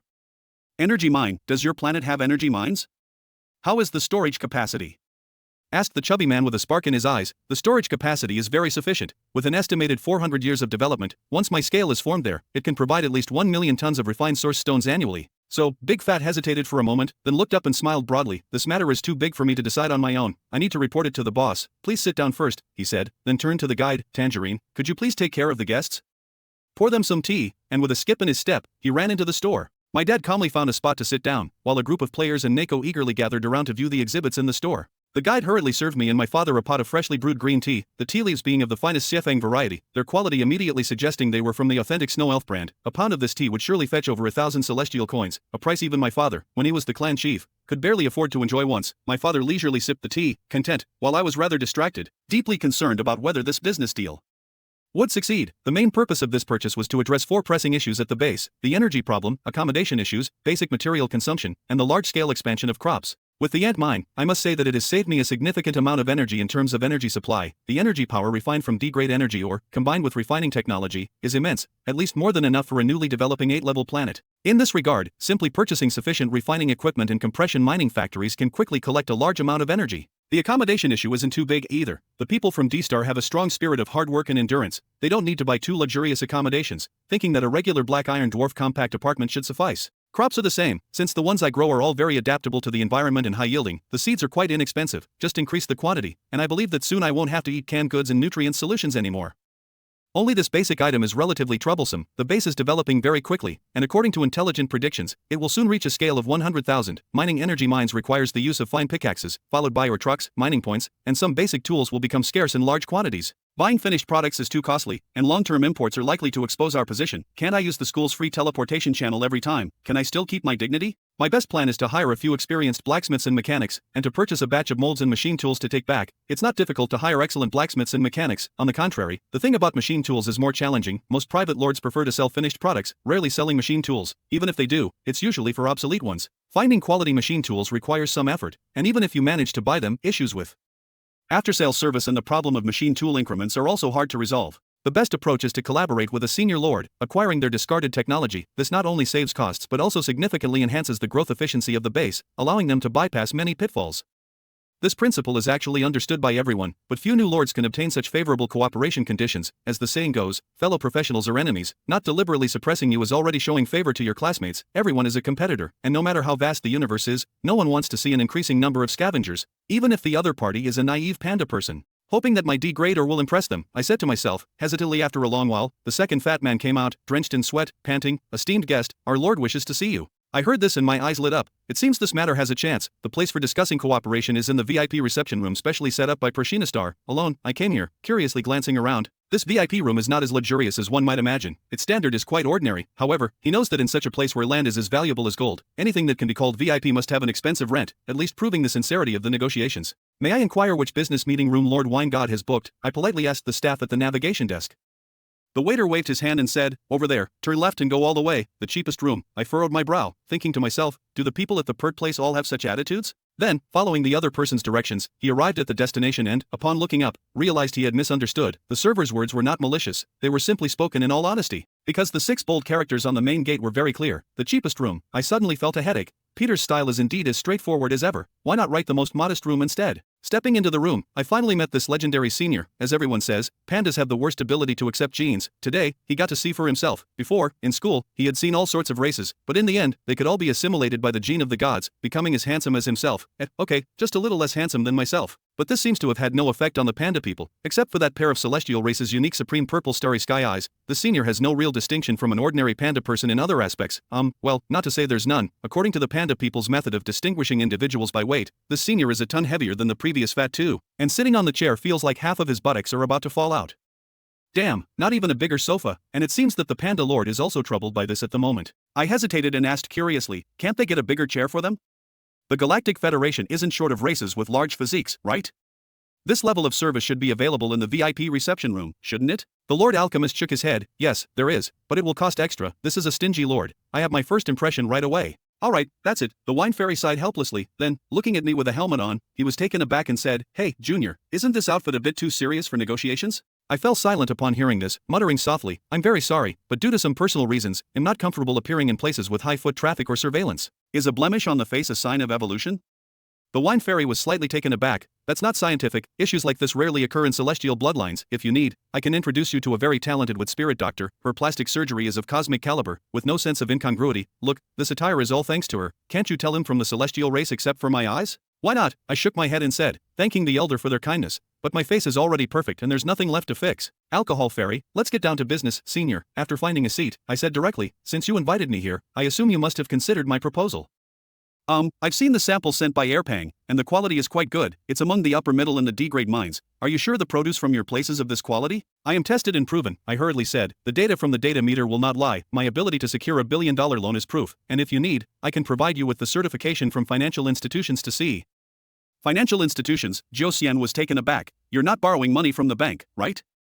I seem to have exposed something, I said brightly. Actually, I could have borrowed this much from the bank too, but when I came here, I was swindled by a teacher and borrowed money from a private institution. G. Lauda, the wine fairy's chubby face showed a peculiar expression. Huh. I was taken aback, then stammered, Elder, how did you know? The wine fairy suddenly covered her face. Is that organization called Duan Ken Sha by Financial Club, Senior Brother? Ah, the wine immortal suddenly revealed a look of reluctance to recall the past. Brother, take care. Looking at the other person's expression of disbelief that I was already dead, I puzzled. Brother, why are you showing such a look? After all, it's only a 3 to 5 profit. Although I was conned, it's not like I can't turn things around. Now, isn't brother also doing quite well? I had a special opportunity. The wine fairy glanced at him and said, you think you were only conned out of these 3 or 5 benefits? What else?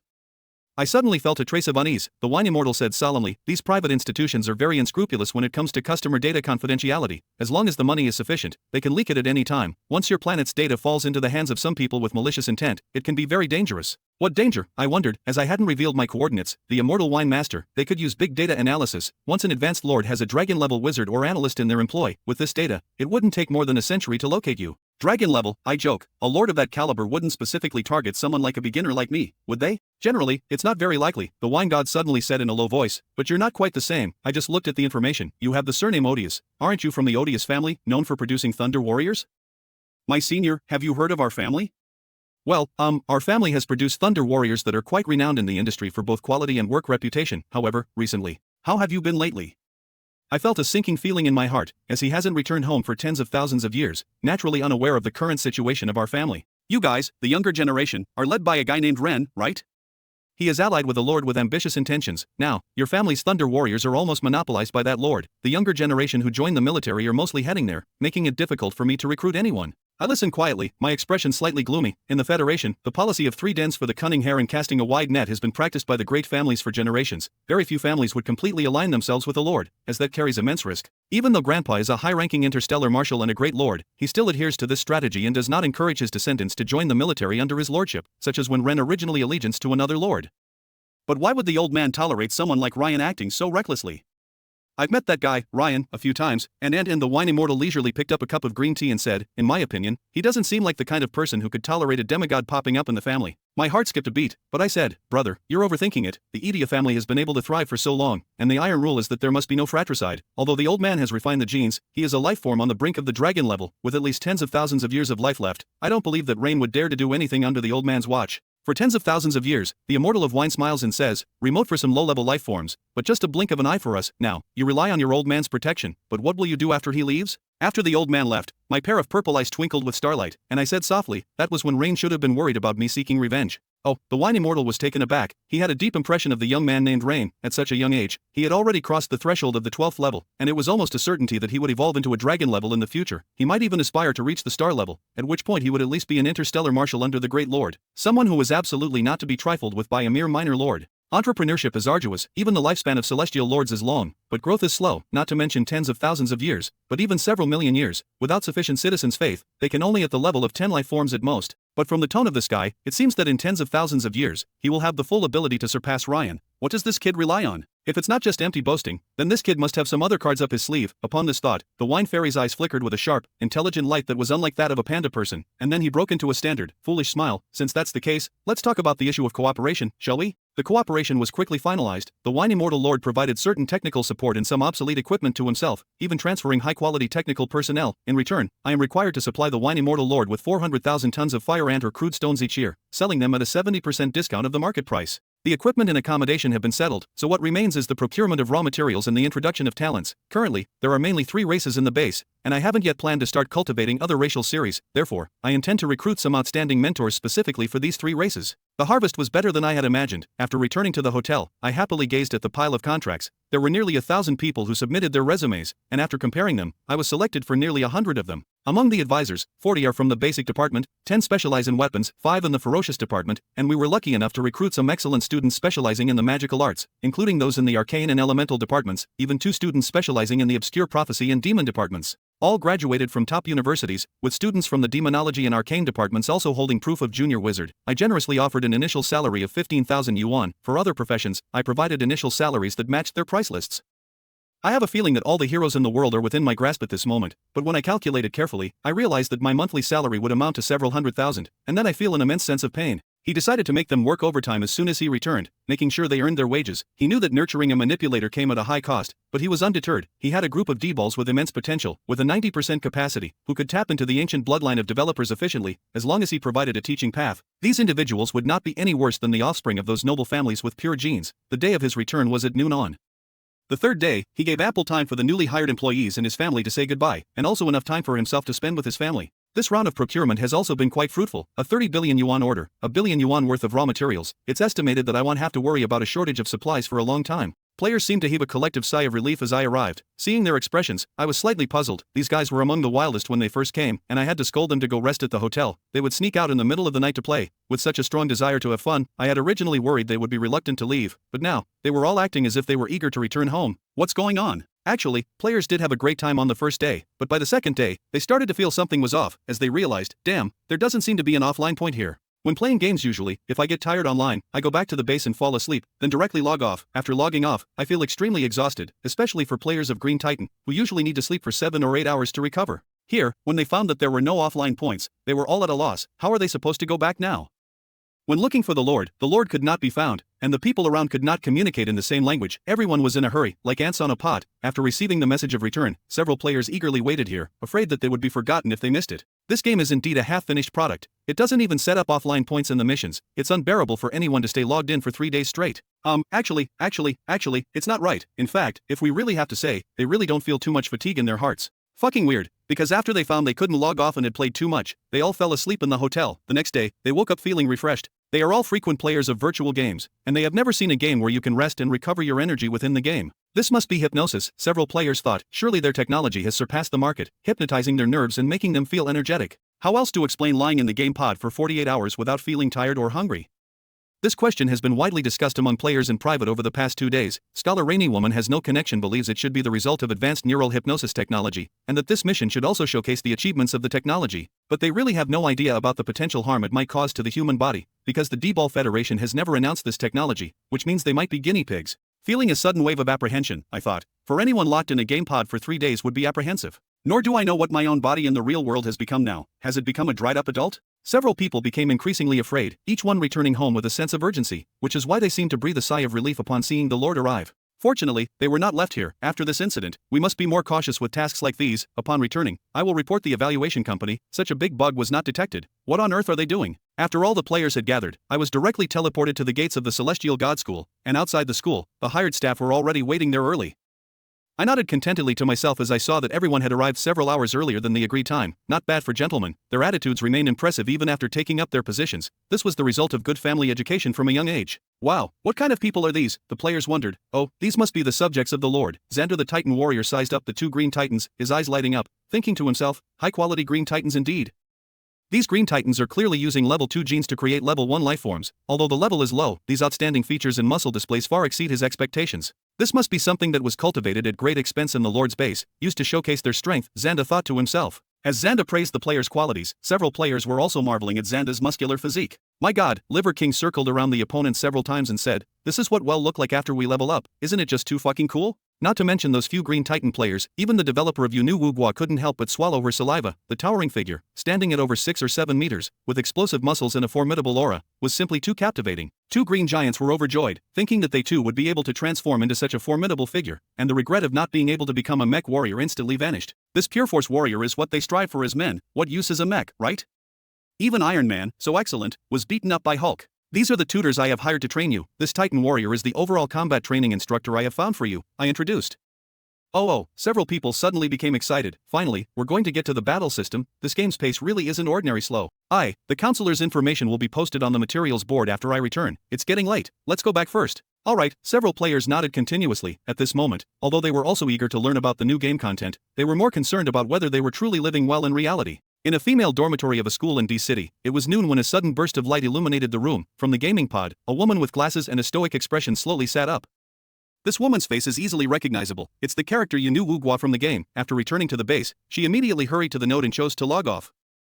The girl slowly sat up, took a deep breath, and felt her entire body, only to find that it wasn't as bad as she had imagined. She did not feel hungry, nor did she experience dizziness from lack of rest for a long time. On the contrary, she even felt incredibly energetic. In her heart, she silently wondered, could it be a side effect of the hypnosis?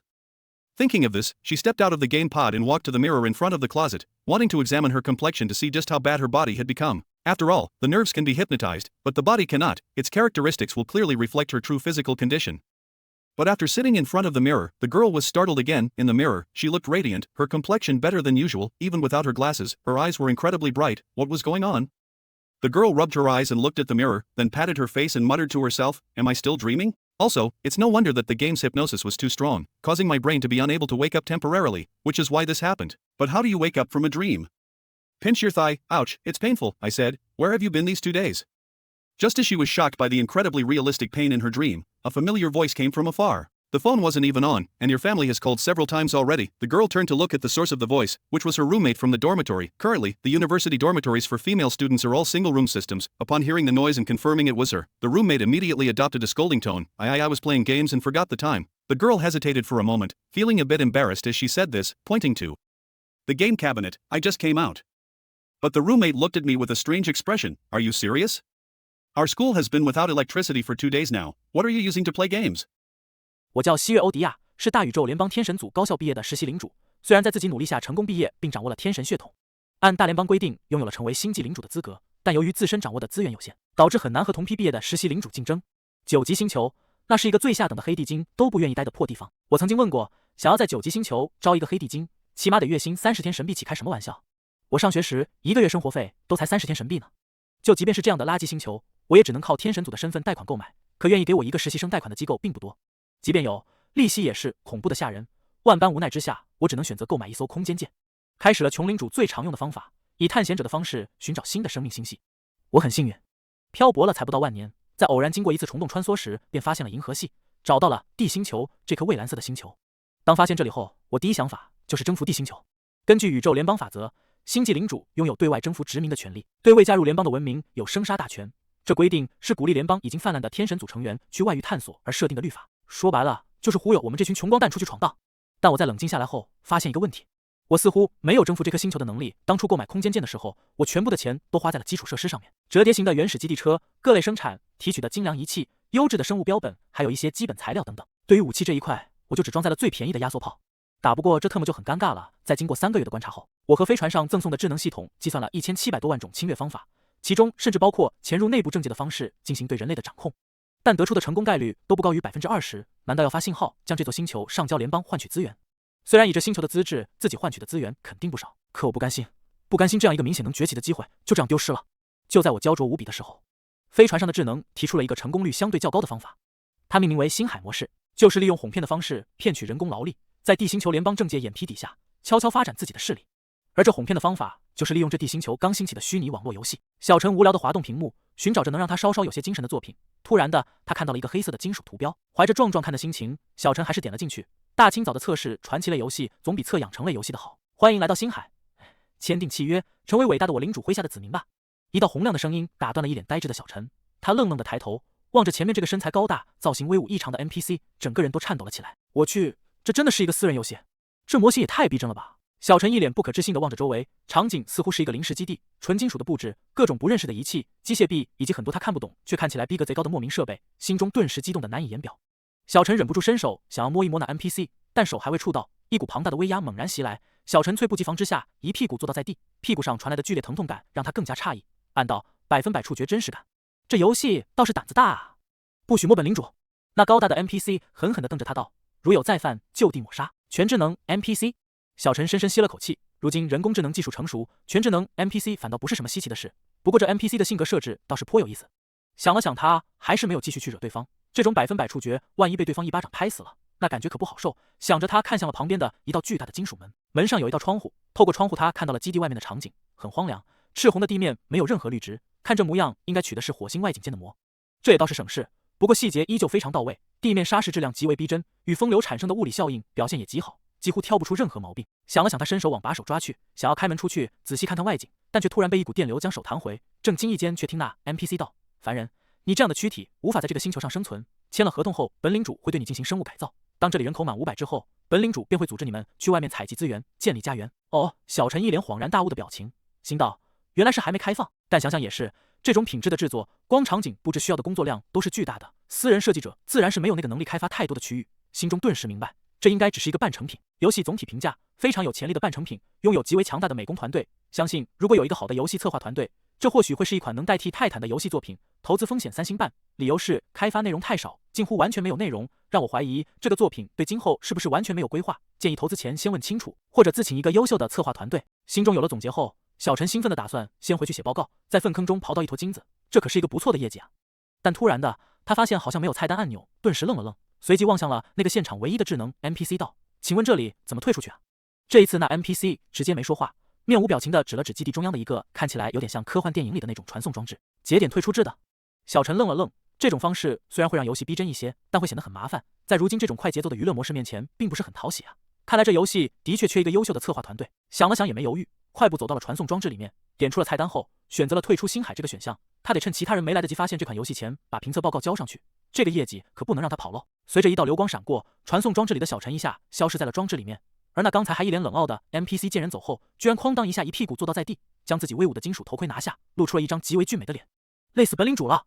只见那 NPC 居然自言自语道：“这傻叉终于走了。”随即对着空间道：“智能，这样真的能蒙混过关吗？”领主放心。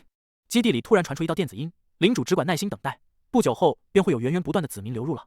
请宿主注意，检测到传送装置被启动，有3个生命体正在传送当中。我闻言精神一振，连忙站起身来将自己的头盔戴上，一本正经的对着传送门那刚传送过来的人类吼道：“欢迎来到星海，勇敢的探险者呀！快签订契约，成为伟大我领主麾下的子民吧。” NPC 依旧是那套台词，这属于比较老套的开场了。对于专业的评测人员来说，就凭这一句话就能大概想到这策划团队毫无新意的文案设计。不过此时3人都没有心情顾虑这些，刚才数落小陈那个中年人此时一脸目瞪口呆，而小陈在见识过一次之后，依旧流露出了惊艳的表情。怎么是2个老头，还都是秃子？我头盔下掩盖下的脸上露出一丝不满。作为一个领主，招聘劳工自然是想招聘精力旺盛的青壮，对于这种秃头老者他有些提不起兴趣。这个星球落后的科技让我对他们所谓的技术人才完全不感冒，他需要的是一群精壮的年轻人，经过自己生物改造后能成为一个得用矿工的年轻人。尊敬的领主大人，请问如何签订契约呢？这次来的2个老人没有像之前那小年轻一样急急忙忙下线，在见识到这匪夷所思的画面精巧度后，他们也想看看这设计者在游戏性方面到底开发了多少。我闻言微微抬了抬眼皮，望了一眼他们，有些提不起心情。年纪大一点也不是不可以做生物改造，但毕竟自身细胞都开始衰退了，无论吸收能力还是进化能力都远不如年轻人，即便改造成功了，能吸纳的基因能力也有限。有什么关系呢，领主大人？反正你买的都是便宜货不是吗？我闻言嘴角微微一撇，这破智能是哪个公司产的？但他说的没错，自己买的基因库都是便宜货，没办法，谁叫自己穷呢？尊敬的领主大人。见那 NPC 半天没有回话，2个中年人顿时皱眉，暗道这游戏难道真的就只有个壳子，一点内容都没有？我回过神来，居高临下的望着他们，你们做出了这一生最明智的选择。说着大手一挥，只见一叠样式精美的合同出现在3人面前，继续道：签下你们的名字，从此以后你们便是我伟大我领主的子民了。签完合同后，我会对你们进行生物改造，让你们成为优秀的宇宙物种。合同？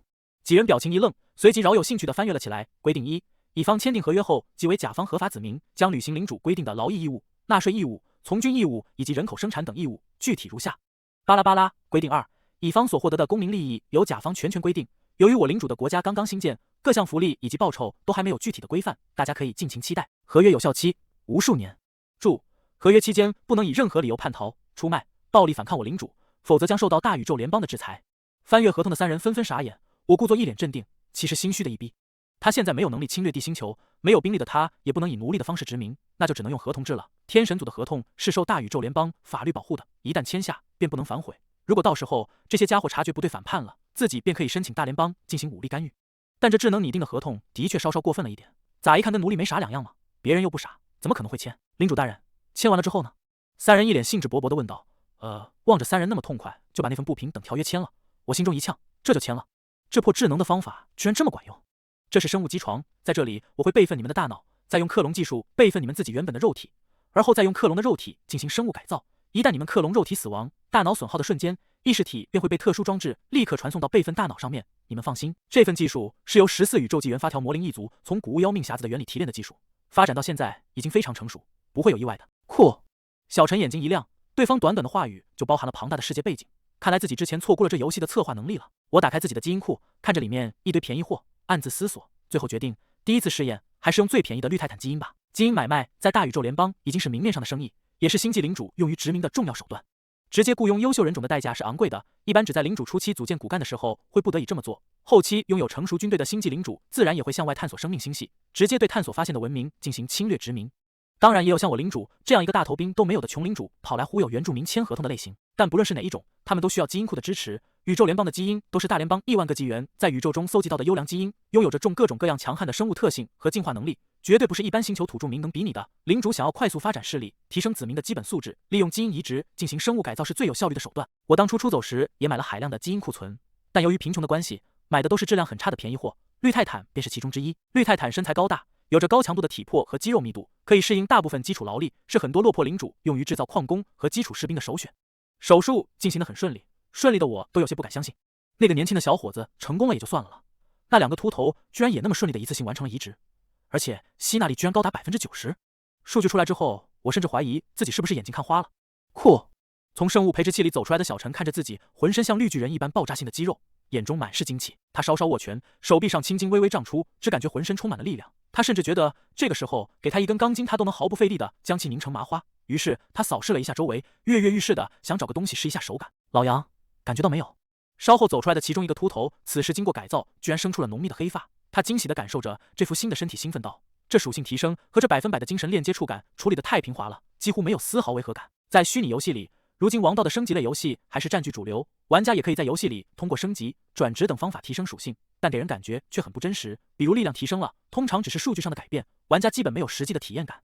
只有少数精品游戏会试着将属性的提升感知也融入到玩家精神触感当中，从而让玩家有更加真实的游戏体验。但实际上呢，这项技术并不成熟，要调节玩家精神感知度，催眠玩家，让玩家感觉力量增强、速度变快等等，并不是那么容易。很多时候因为技术不成熟，反而会给玩家一种违和的感觉。但如今的体验完全不同，这种力量的增幅感没有丝毫违和，仿若真就实实在在是自己的力量一般，感觉实在太美妙了。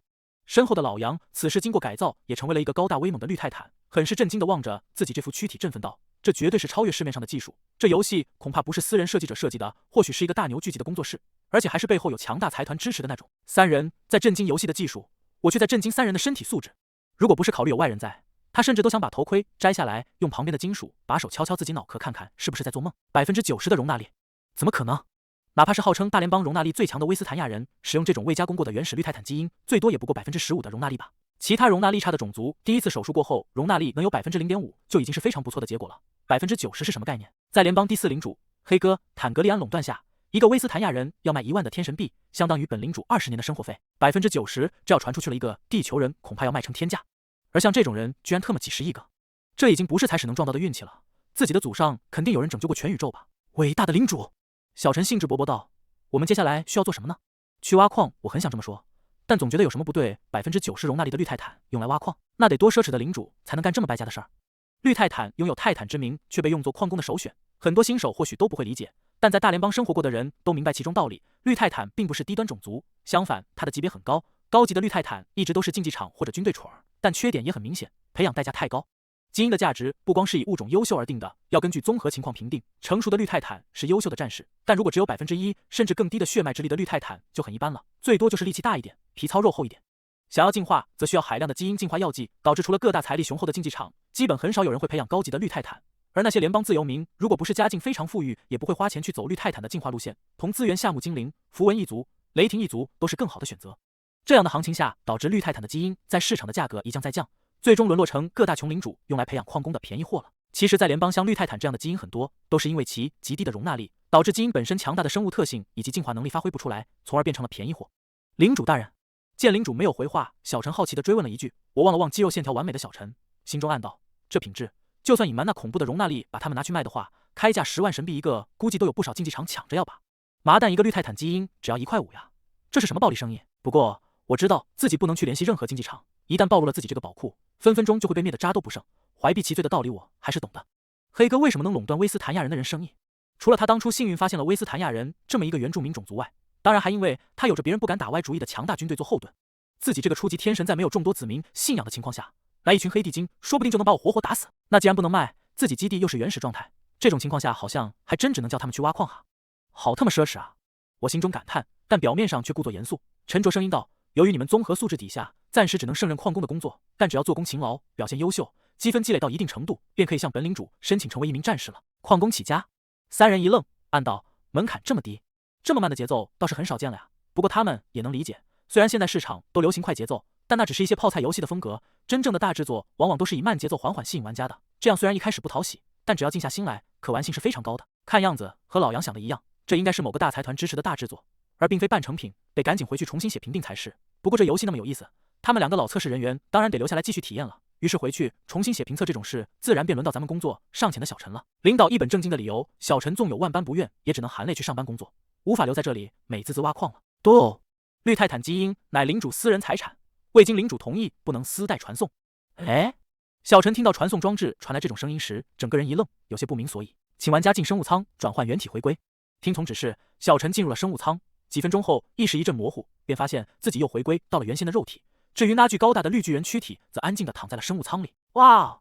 小陈望着生物舱里与自己容貌轮廓有8分像的绿巨人，忍不住再次惊叹，简直太过逼真了。不过这游戏连下个线都搞得这么麻烦，是什么意思啊？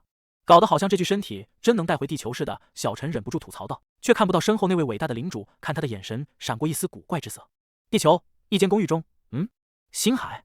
蒲云川愣了愣，现在泰坦这么火热，居然还有不长眼的公司敢出科幻游戏。他好奇点进了评价，只见上面写道：民间神作，画面完爆市场任何游戏，记住是任何游戏。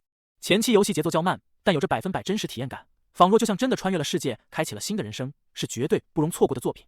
画面5颗星，模型5颗星，游戏性暂定5颗星，点进来保证你不后悔。我去！蒲云川嘴角一扯，暗道：开什么玩笑？哪家评测公司这么浮夸？就算是收钱办事，这也吹得太过了吧？还画面完爆市面任何作品，民间神作，有这种游戏媒体早吹爆了好吗？又是一家无良评测公司，也我纵横游戏界多年会被你这种标题党给忽悠了。老子今天就是要点进去看一看，你这个狂吹牛逼的游戏是什么模样？什么？还要排队？蒲云川点进去，看到前面还有1000多个人的时候，顿时气笑了。一个民间作品吹得这样牛逼，居然还故意请一些脱稿这种手段是吧？你以为我会信是你服务器爆满吗？切！喂，丑团吗？给我一份猪排便当加3瓶战马，对，就是那种喝了能刚2晚上不睡觉的战马，给我来3瓶。老子今天通宵排队，斗是要进去看看这鬼游戏长什么模样。这时蒲云川呆愣愣地望着周围，暗道：不会是自己等太久了睡着了做的梦吧？果然，喝战马能熬10个通宵，终归只是江湖传言吗？但如果不是做梦，这游戏画面也太刁了吧！哎，新来的！就在蒲云川感叹的时候，旁边一个身材魁梧的绿色巨人吆喝道：发什么呆呢？赶紧签了合同去做手术，给后面玩家腾个位置，别耽搁人家排队。哦，蒲云川闻言连忙点头，这种情况他也见过。游戏新开服的时候，由于新手村的人太多，为了保证地图不太卡会有人数限制，所以会出现排队的情况。但这种情况多少年没出现过了。现今游戏公司众多，还不算很多私人工作室和设计者，每年上架的游戏不下1000款。像新手村爆满这种事，近些年只有跳了20年票的泰坦有过这种盛况。他一直以为是游戏故意请的托，但看周围人表情和这游戏画面，估计是真的有这么多人。这合同，蒲云川望着合同有些发愣。旁边的绿巨人不耐烦道：你还真一条一条看啊？又不是真叫你卖身，赶紧签了，不要耽搁后面人排队。哦，蒲云川赶紧点头签字，但在签完之后，不知道是不是错觉，总有种什么东西失去了的感觉。快快，里面排队做手术。做手术？胖子赶紧问道：做什么手术？在了解之后，蒲云川这才明白过来，设定是通过生物手术的模式给玩家换新种族。这个设定还挺有意思的。他走到生物室外，只见一个绿色的光球给他递了一张表格，上面有可以选择的生物手术，也就是所谓的种族。蒲云川看了看，现有的种族选择有3个，一个是绿泰坦，就是大厅里维护秩序的那种，看起来跟绿巨人似的，5大3粗。蒲云川自视不屑，他虽然胖，但无论是在地下城还是英雄联盟里，都喜欢玩敏捷而优雅的 ADC， 对那种无脑堆肉的战士一向无感。而且上面写着绿泰坦前期负责的工种是挖矿。挖矿？开什么玩笑？老子好好的妹子不去见跑来游戏里挖矿？真当脑子打铁了呀？而后直接看向了后面的选择，第2种是开发者，进化方向是大脑，会让被改造者脑域得到最大开发，从而获得恐怖的计算能力。后期路线是走管理者、科研以及精密仪器操控等路线的职业，前期在基地里负责各种精密仪器的掌控以及火蚁矿的能量分解工作。第3种是木精灵，进化方向比较复杂，初期保留大脑后会成为纯正的精神体，而后才会进化出精灵一族特有的完美肉体。有了肉体后，进化方向会变得多变。第1阶段只能以精神体的方式负责基地农作物的维护以及生物标本的追踪和培养。胖子看完后整个人都惊呆了，这前期的选择居然不是挖矿就是种田，居然没有一条路线是叫他们出去升级打怪的。这游戏是想干什么？难道是真叫玩家一起建立一个基地，然后进行星际扩展吗？我擦，这设计野心也太大了吧！即便后面有了人工智能和高能计算机，现今也没有一款王道游戏能突破升级打怪的模式。那些什么高自由度、创新玩法，统统都是吹牛逼。这也是后来为什么他迷恋养成游戏的原因，因为打来打去都是一个样的，时间久了自然就没意思了。这游戏难道是想跨出一个新的领域？胖子顿时激动了起来，不管后面会不会烂尾，就凭他有这颗心，他就绝对狂顶，到时候公测了1万联邦币，他也买。哎，发什么呆呢？后面人都等着呢，快点填！是去挖矿、种田还是流水线？挖矿，我挖矿。比起变成个球到处飘来飘去，还是变成绿巨人去挖矿有意思。事情比我想象中要顺利。智能的计划开始实施之后，不到1个月，基地里已经涌入了超过5000的地球人，并且皆都非常爽快地签下了那个不平等条约，而且一个个卖了身之后还兴高采烈，无论是挖矿、种田或者追踪生物标本，都卖力无比，没有一丁点怨言，只要自己能根据他们工作量给予所谓的荣誉积分即可。在智能的提议下，他弄了一个荣誉榜，根据所贡献的积分进行排榜，而后这些玩家就打了鸡血一般卖力干活。挖矿排名第1的是一个叫干王之王的玩家，一天只下线4个小时，比被死亡威胁的奴隶还要卖命。与之相比，联邦那些才工作8小时就叫嚣的要加工资的家伙，实在太不敬业了。看看人家，工资是什么？想到此，他内心不由感叹，真是一个朴素勤劳的种族啊！心中则暗暗发誓，自己发达后一定要对他们好一些，起码得让他们有工资。提示宿主，人口登记已经超过5000，根据规模计算，已经可以开启第2个工厂了。好，我满意的点了点头。原计划起码得半年后才会开启第2个工厂，但因为人工太过给力，再加上火星的环境异常不错，发展远远超出预期。他看了看数据，如今他合计子民一共有5134人，而且每天还在增量当中。其中绿泰坦人数最多，超过3700多人选择了绿泰坦基因，1300人选择了木精灵，只有不到200人选择了开发者的血统。看到这个数据，他不得不再次感叹这个星球人的纯美朴实，因为在手术之前，选择条例里已经明确说明了各类种族的工种分配。绿巨人一开始负责挖矿、搬运等苦力活，木精灵也要在火星干燥的风沙中进行浓雾培植和护养，唯独开发者是在环境舒适的室内工作。但他没想到的是，在自己开放自由选择之后，90%的人却选择了2个艰苦的工作。原本这应该是自己着手分配的，但智能却给出了让他们自由选择的提议。我想了想那些地球人悲惨的合同，最终还是选择同意让他们自由一次。但下了这条命令后，他又担心，如果开发者太多，而作为基础劳力的绿泰坦太少的话，该怎么处理？然后这个星球朴实的品质再一次化解了他心中的难题。资质高还勤奋，我心中再一次坚信，自己的祖先一定是拯救过全宇宙。我漫步在基地之外，火星的轻微辐射以及低重力效应对他来说完全不是问题。别说他这个天神族的血统，哪怕是稍微有一点生存能力的种族，都可以在这个星球上过得很好。这比起环境恶劣的9级星球，这里不知好上多少。我就见过一个9级星球，里面气候恶劣到早上的时候还是大地冻结，一片苍茫，一到下午就热到整个海洋的水分都被蒸发的一点不剩。领主大人，在外面培植农作物的精灵见到我后都尊敬地喊道。我微微额手，挥手示意他们继续干活。农作物的培养也是相当的顺利，由于环境良好，大部分生存能力强的作物都能种植出来，比如彭格尔星的地狱瓜、莱恩斯特星的紫米藤等等。望着发育良好的瓜藤，我暗中吞了口水。他已经1万年没有吃到新鲜的瓜果了，都是靠营养业为生。想着等农业雏形形成了后，他便传送回联邦一次，买点精灵树的种子，改善地皮，扩大种植面积，再买点好的生物标本，试着培养一些本地的牲畜。嘿，那几个！正在他满意的幻想未来的时候，突然看到了几个浑身已经赤红的精灵球，脸色顿时一沉，赶紧回去休息。我可不想再看到我领地有被晒成精灵干的尸体。哦，是领主一听到不让他们干活了，那几个精灵顿时有气无力的回了一句，悻悻的往基地里走去，嘴里暗自抱怨，早知道选绿泰坦了，精灵前期赚积分简直太吃亏了。和能光着膀子在火星上乱跑的绿泰坦不同，精灵要在室外活动，必须用生物能量在自己周围包一层生物膜，这种生物膜会消耗体内的水分，如果长期在外面不回基地补充的话，最后就会变成一片精灵干晒死在这赤红色的星球上，有时候甚至会被路过的绿泰坦玩家捡起来嘎嘣一下给吃了。听起来有些惊悚，但也不是没有原因，主要是精灵干会发出一种莫名的果香，那些绿泰坦在外面嘿咻挖矿时，随时都要补充大量的营养液，但那玩意味道真的不敢恭维，所以在偶然间闻到这种果香时，大部分绿泰坦都会忍不住被吸引到。一开始还没人做这种丧心病狂之事，直到一个叫 G 你太美的玩家做了第一个星号灵干的人后，后面这种事就开始泛滥了。据绿泰坦玩家透露，味道还真特么不错，又有肉味又有果子味，导致后面那些绿泰坦看到落单的小精灵时，都会露出不怀好意的笑容。甚至有精灵玩家声称他看到领主也偷吃过精灵干，当时引起了轩然大波，精灵玩家更是集体抗议，但我领主极力否认这件事。现在在大众面前，一看到赤红色的精灵都会敕令他们赶紧回基地下线休息。由于要及时回去补充营养，所有精灵玩家最多只能劳动4个小时，而后便需要在基地里补充2个小时的营养才能继续工作，这导致精灵玩家在赚荣誉积分时很是吃亏。于是众多精灵玩家立刻提议修改积分制度，加大精灵每小时工作所换取的积分量，但绿泰坦玩家立刻表示反对，开玩笑，人家累死累活在外面挖矿，你们这些毛球本就干得轻活，干了4小时还要休息2小时，现在还想工资比他们高，凭什么？真当我们是苦工了？虽然其实也是，由于绿泰坦玩家数量众多，精灵玩家势单力薄，我也不好得罪广大矿工，最终这项提议便不了了之了。而后闹幺蛾子的便是开发者一族了，这个种族选择的玩家本就少，结果还是有一大半玩家在选择这个种族后吵着闹着要重新做手术成为绿泰坦或者木精灵。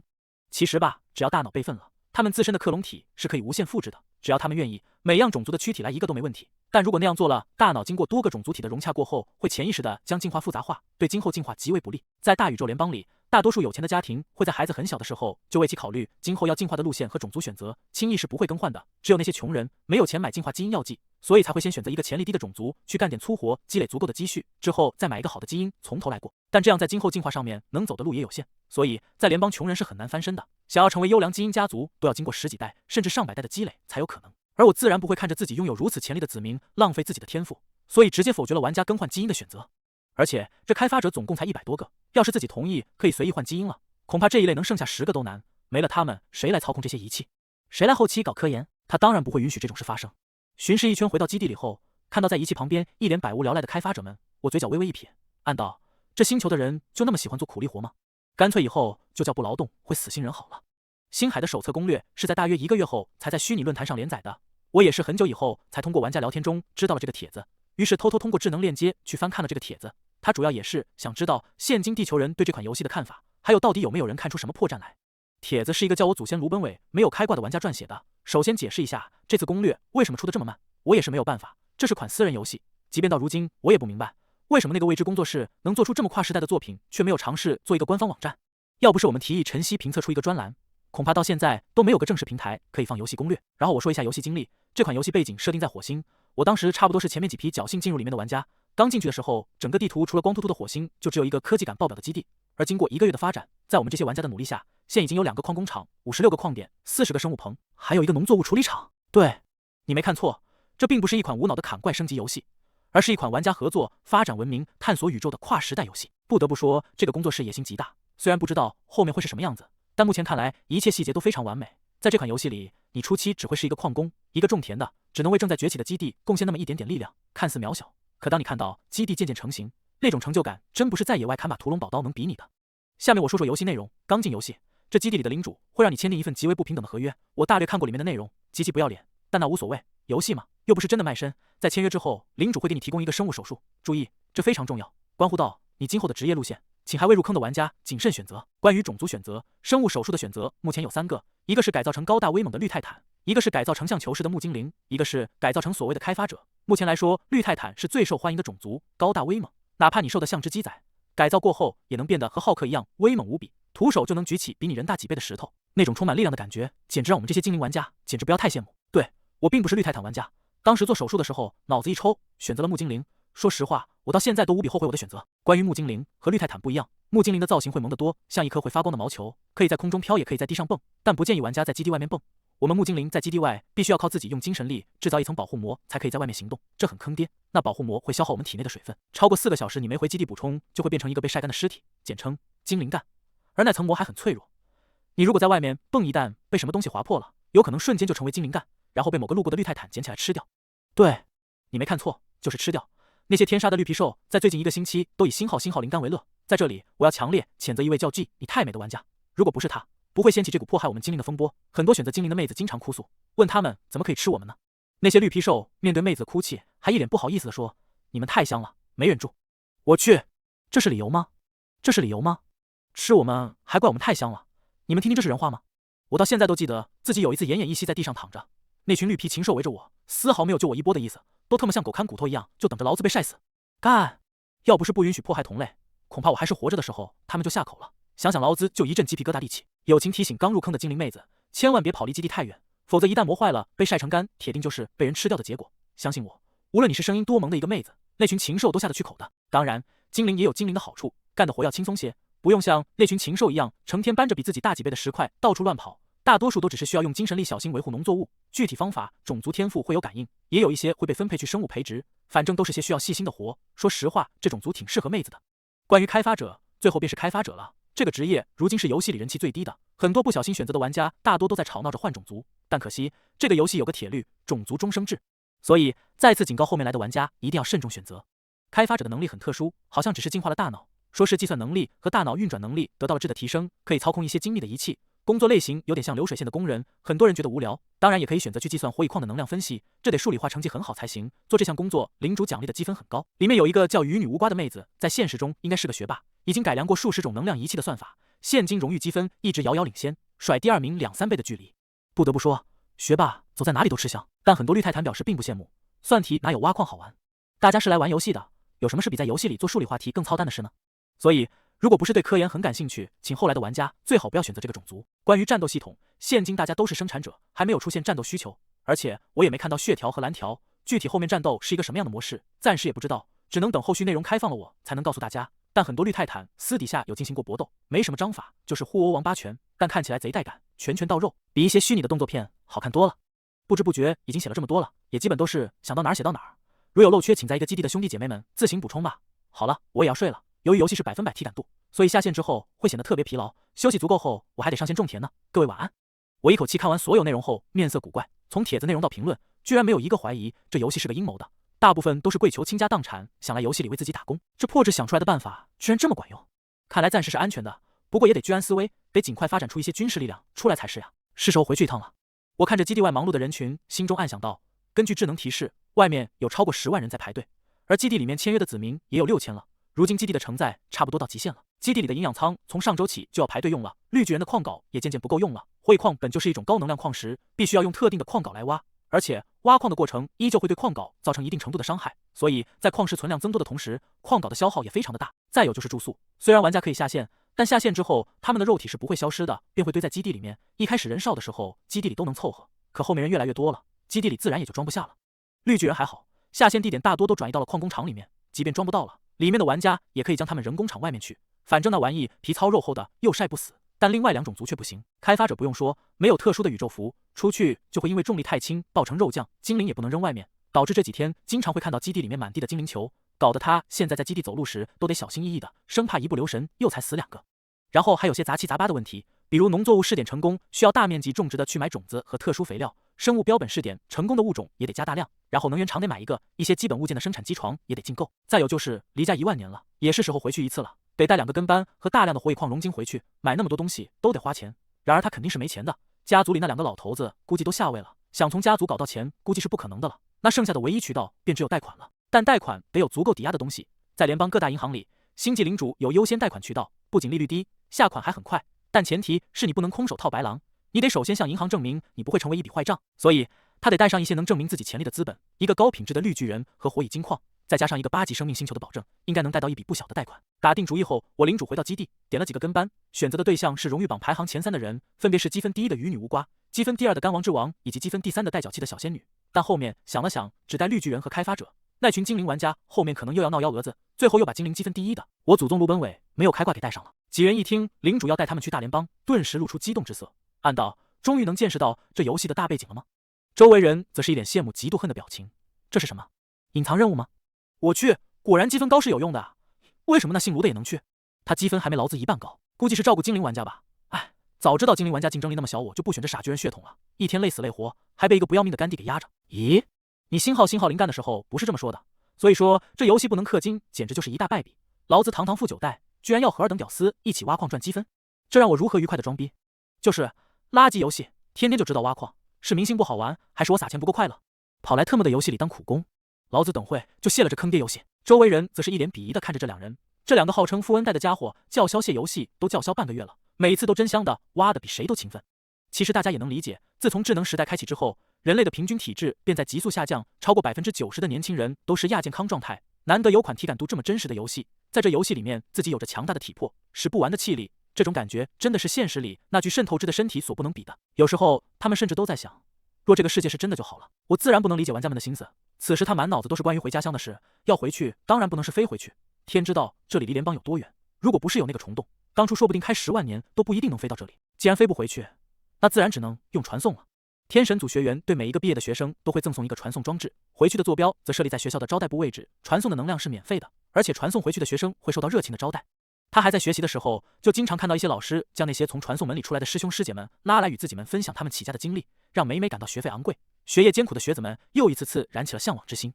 至于为什么会这么大方，我也是在开始漂泊之后才明白，因为但凡有脸传送回来的，都是未来有可能为学校添砖加瓦的潜力股。想想你传送回去之时，面对热情的老师，还有一脸期盼的学弟学妹，你好意思说你是在外漂泊不出名堂，准备回家啃老的吗？也许其他专业可以落魄，可以厚着脸皮回家啃老，但天神族学员是绝对不可以的。天神族学校自开创以来，经历无数纪元，出来的不是一方霸主，就是某影响一个时代的星际传奇。到如今，天神族的领土遍布宇宙，几乎没有其他种族可以挣扎的空间，导致联邦最后几乎都默认了只有天神族才能成为领主的思想。如今在联邦，除了几个极为古老的存在，所有星际领主皆为天族。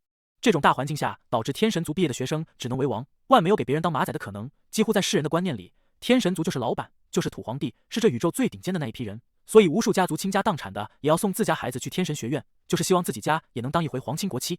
连拉下脸去打工都不被允许，还回家啃老，怕不得被唾沫星子给喷死。我也是毕业后才知道，这一族并不是表面那么风光，至少不是所有人都那么风光。他们那一届的天神群里，除了几个家底丰厚的，大部分都和自己之前一样，还在宇宙飘着呢。没混出名堂的学生是绝对不会厚着脸传回去的。一旦决定星际旅行摆在他们面前的，就只有两条路，要么衣锦还乡，要么就客死异乡，欢迎回归。可爱的小西月，哦不对，现在应该叫你领主了。刚传送过来，还未从跳跃空间产生的精神不适感中缓过来，就听到一道熟悉而陌生的女声响起。我抬头望去，眼中闪过一丝恍然。这个人与他相伴的时间比他和父母相伴的时间都要多，万年过去了，却还是一点没变，仿若岁月丝毫不能给他留下任何痕迹。这一点他其实也不意外，天神族寿命悠长，一旦融合基因，即便没有进化也能活100万年。而那些拥有庞大领土和亿万子民信仰的天神族，寿命甚至可以按纪元算。加洛德老师，我恭敬地弯腰行礼。我身后的几个玩家则一脸目瞪口呆地望着我的老师，尽管有2个是女玩家，但依旧被眼前这生物的美丽给震惊到了，还有周围的场景，这细节是谁他妈说这游戏是一个半成品的？每个学校的招待部差不多都是装修最豪华的地方，更不要说联邦第一学府的招待部了。作为地球的原住民，第一次见到这般宇宙级奢华装修，顿时一个个有种进了天堂的感觉。终于回来了，我望着周围熟悉的场景，顿时有种恍然隔世的感觉。终于，他又再次回到了这个联邦第一学府。天神祖学院是全宇宙唯一一所拥有天神血统基因的地方。从4大远古天神创校以来，屹立100万纪元，地位从未动摇。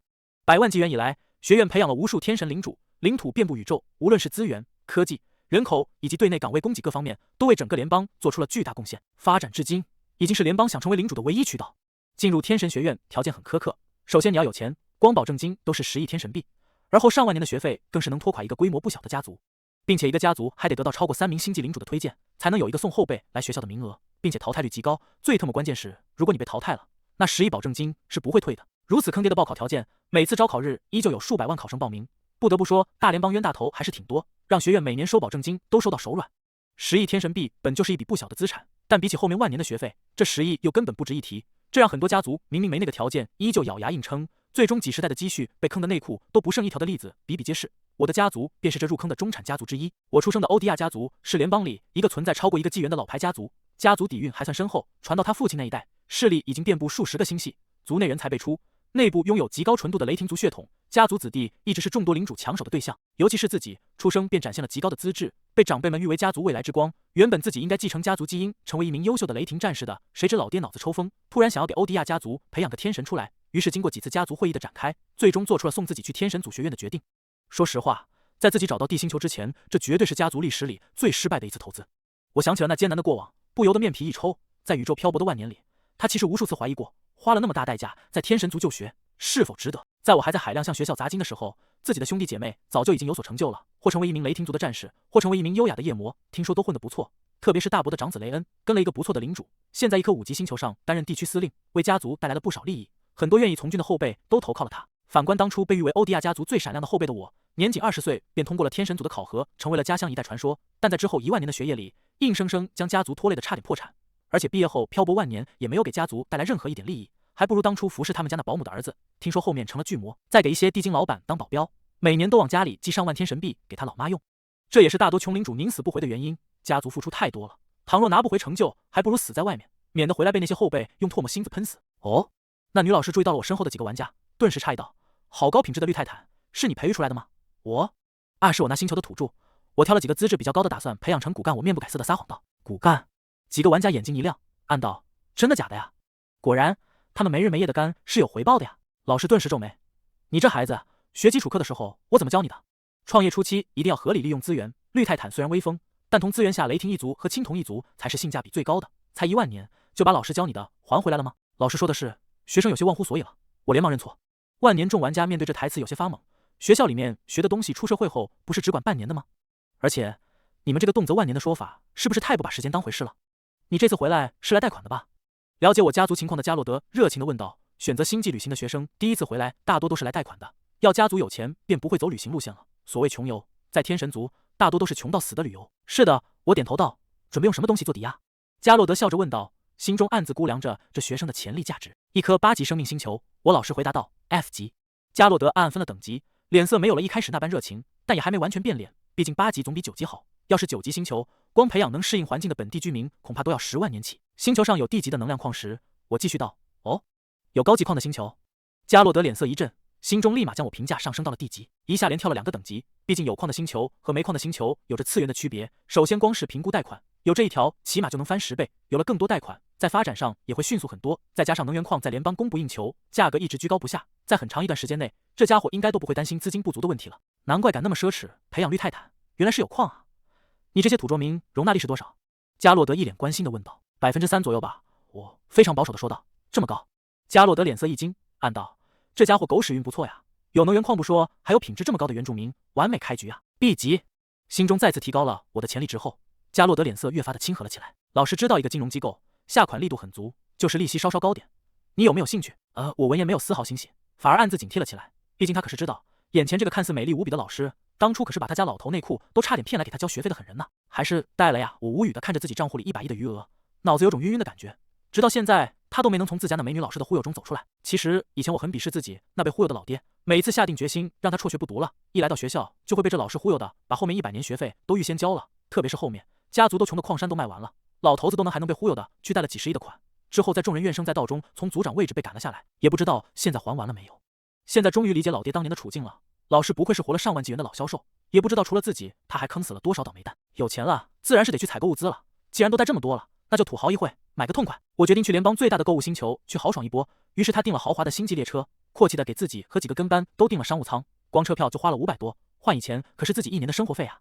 星际列车上，几个玩家瞪大了双眼，望着周围一切。列车是用龙钢打造的，在外给人一股狰狞霸气之感，仿若一条钢铁巨龙。而内饰则是极尽奢华，室内用星海巨鲸的玉骨铺路，以顶级精灵艺术家雕刻纹路，配以凤金装饰，点缀8000神币一株的海蓝星草，堪比一座远古的精灵皇宫。商务舱的座椅皆以12阶以上的星兽真皮无缝缝合，每个座椅上都配有最新的梦幻水晶触屏，不仅质感逼真，对视力更有按摩的功效。几个玩家虽然完全不识货，但依旧感受到了无比豪华的气息，几人家境都不算差，特别是卢老爷的后代。当初卢老爷被封杀，开了数家咖啡馆，卡布奇诺卖得飞起，连续几代积累，在地球联邦也算得上中产阶级。作为标准的富恩代，他也是吃过米其林、住过总统套房、喝得起战马的男人，但此时却战战兢兢坐在椅子上，表情如古代一穷人进皇宫一般拘谨。暗地里则是用游戏智能截屏，把这几天看到的一切都截了下来，准备回去开个帖子把游戏吹爆。我则是一脸惬意的躺在真皮座椅上，悠哉的点开了梦幻水晶屏，链接了自己的联邦账号，点开了自己那一届的天神群，上面显示未读消息已经超过100万条，顿时撇嘴吐槽道：这群家伙就这么闲吗？其实在未找到银河系的时候，在飞船上的万年，他是刷群刷的最勤的家伙，如今翻了身走上正轨，再看群里那些活跃的家伙，顿时一股优越感油然而生，暗道一群屌丝。正想着该如何优雅而与众不同的冒个泡的时候，突然一道阴影将自己光屏笼罩，我愣了一下，皱眉关掉屏幕，随即便从倒影里看到一个极为健壮威武的雷霆战士。这轮廓不会吧？我心中咯噔一下，哟，挺悠闲的嘛，我们家的未来之星。听到这熟悉的嘲讽声，我确定是那家伙没错了，随即一脸复杂的望了过去。很久不见了，父亲大人。我靠，这是隐藏任务剧情吗？几个跟班望着那个高大的蓝皮肤大汉，想到几千个玩家就只有他们有这个待遇，顿时心中满是激动，那种辛苦付出获得回报的感觉实在太美妙了。果然，不氪金的游戏真好玩。领主88，您坐。那名叫干王之王的玩家赶紧识相的站起来让位。不错。那比绿泰坦还高一大截的蓝皮肤大块头捏了捏对方肩膀，满意的点头道：肌肉长得很不错，品质很高啊。那玩家一脸懵逼，完全听不懂对方在讲什么，但看样子应该是在夸自己的意思吧。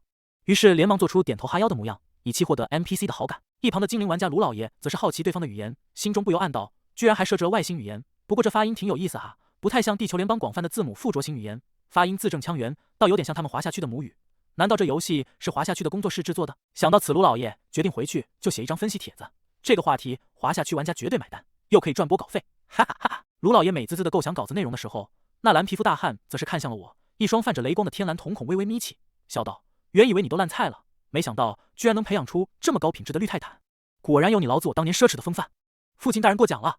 我心中无语，老爹的性格还真是一点没变呢，但脸上却充满惭愧道：漂泊万年一无所有，实在愧对父亲大人的付出和教导。不，我的儿子，不要这么说，至少你还有脸回来不是吗？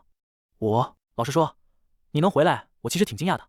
领主88一脸悠哉地坐到了刚才绿泰坦让的位置上面，点了一杯钻石星辰后，慢悠悠道：当初你脑子怎么想的？一声不吭就跑去星际旅行了。你老爹，我送你万年读书那么多钱都花了，难道最后还不会支持你买一颗8级星球？你这样一声不吭就跑了，万一死在外面，你老子我投资的钱岂不全打水漂了？我愣了一下，随即憨憨道：我记得父亲大人当时不是在我毕业的时候被赶下台了吗？哪里还有钱给我买星球？傻儿子！领主巴巴拍了我头盔一巴掌。你老子我身居高位那么多年，难道不会掐点油水吗？我顿时捂头，父亲大人，公共场合您这样说合适吗？有什么不合适的？反正都已经下台了。父亲大人是特意来接我的吗？当然不是，接你妹妹去参加统考。妹妹？我顿时大惊，我什么时候有一个妹妹？我不是独生子吗？你看你又天真了。你当年资质好，为了集中资源，所以没有继续生。后面你去穷游了，我跟你老妈不趁年轻再生几个，万一你死在外面，谁来给我们养老？我闻言沉默，他居然都有妹妹了，而且听老爹的口气，好像不止一个，顿时心情有些复杂。妹妹准备考哪里？我觉得自己作为兄长，还是应该关心一下神奥学院。什么？我顿时无法淡定了。我们家族有奥数血脉的基因吗？他记得自己家族好像主要培养的是雷霆一族和夜魔一族的基因，分系里也没听说过有哪一脉在培养奥数基因啊。没有，领主巴巴懒洋洋道。但你妹妹奥数科学的很好，之后我打算花重金给她买一个经过家族纯化的奥数基因，正好也在家族里开个奥数分支。哪那么好买？我一脸无语。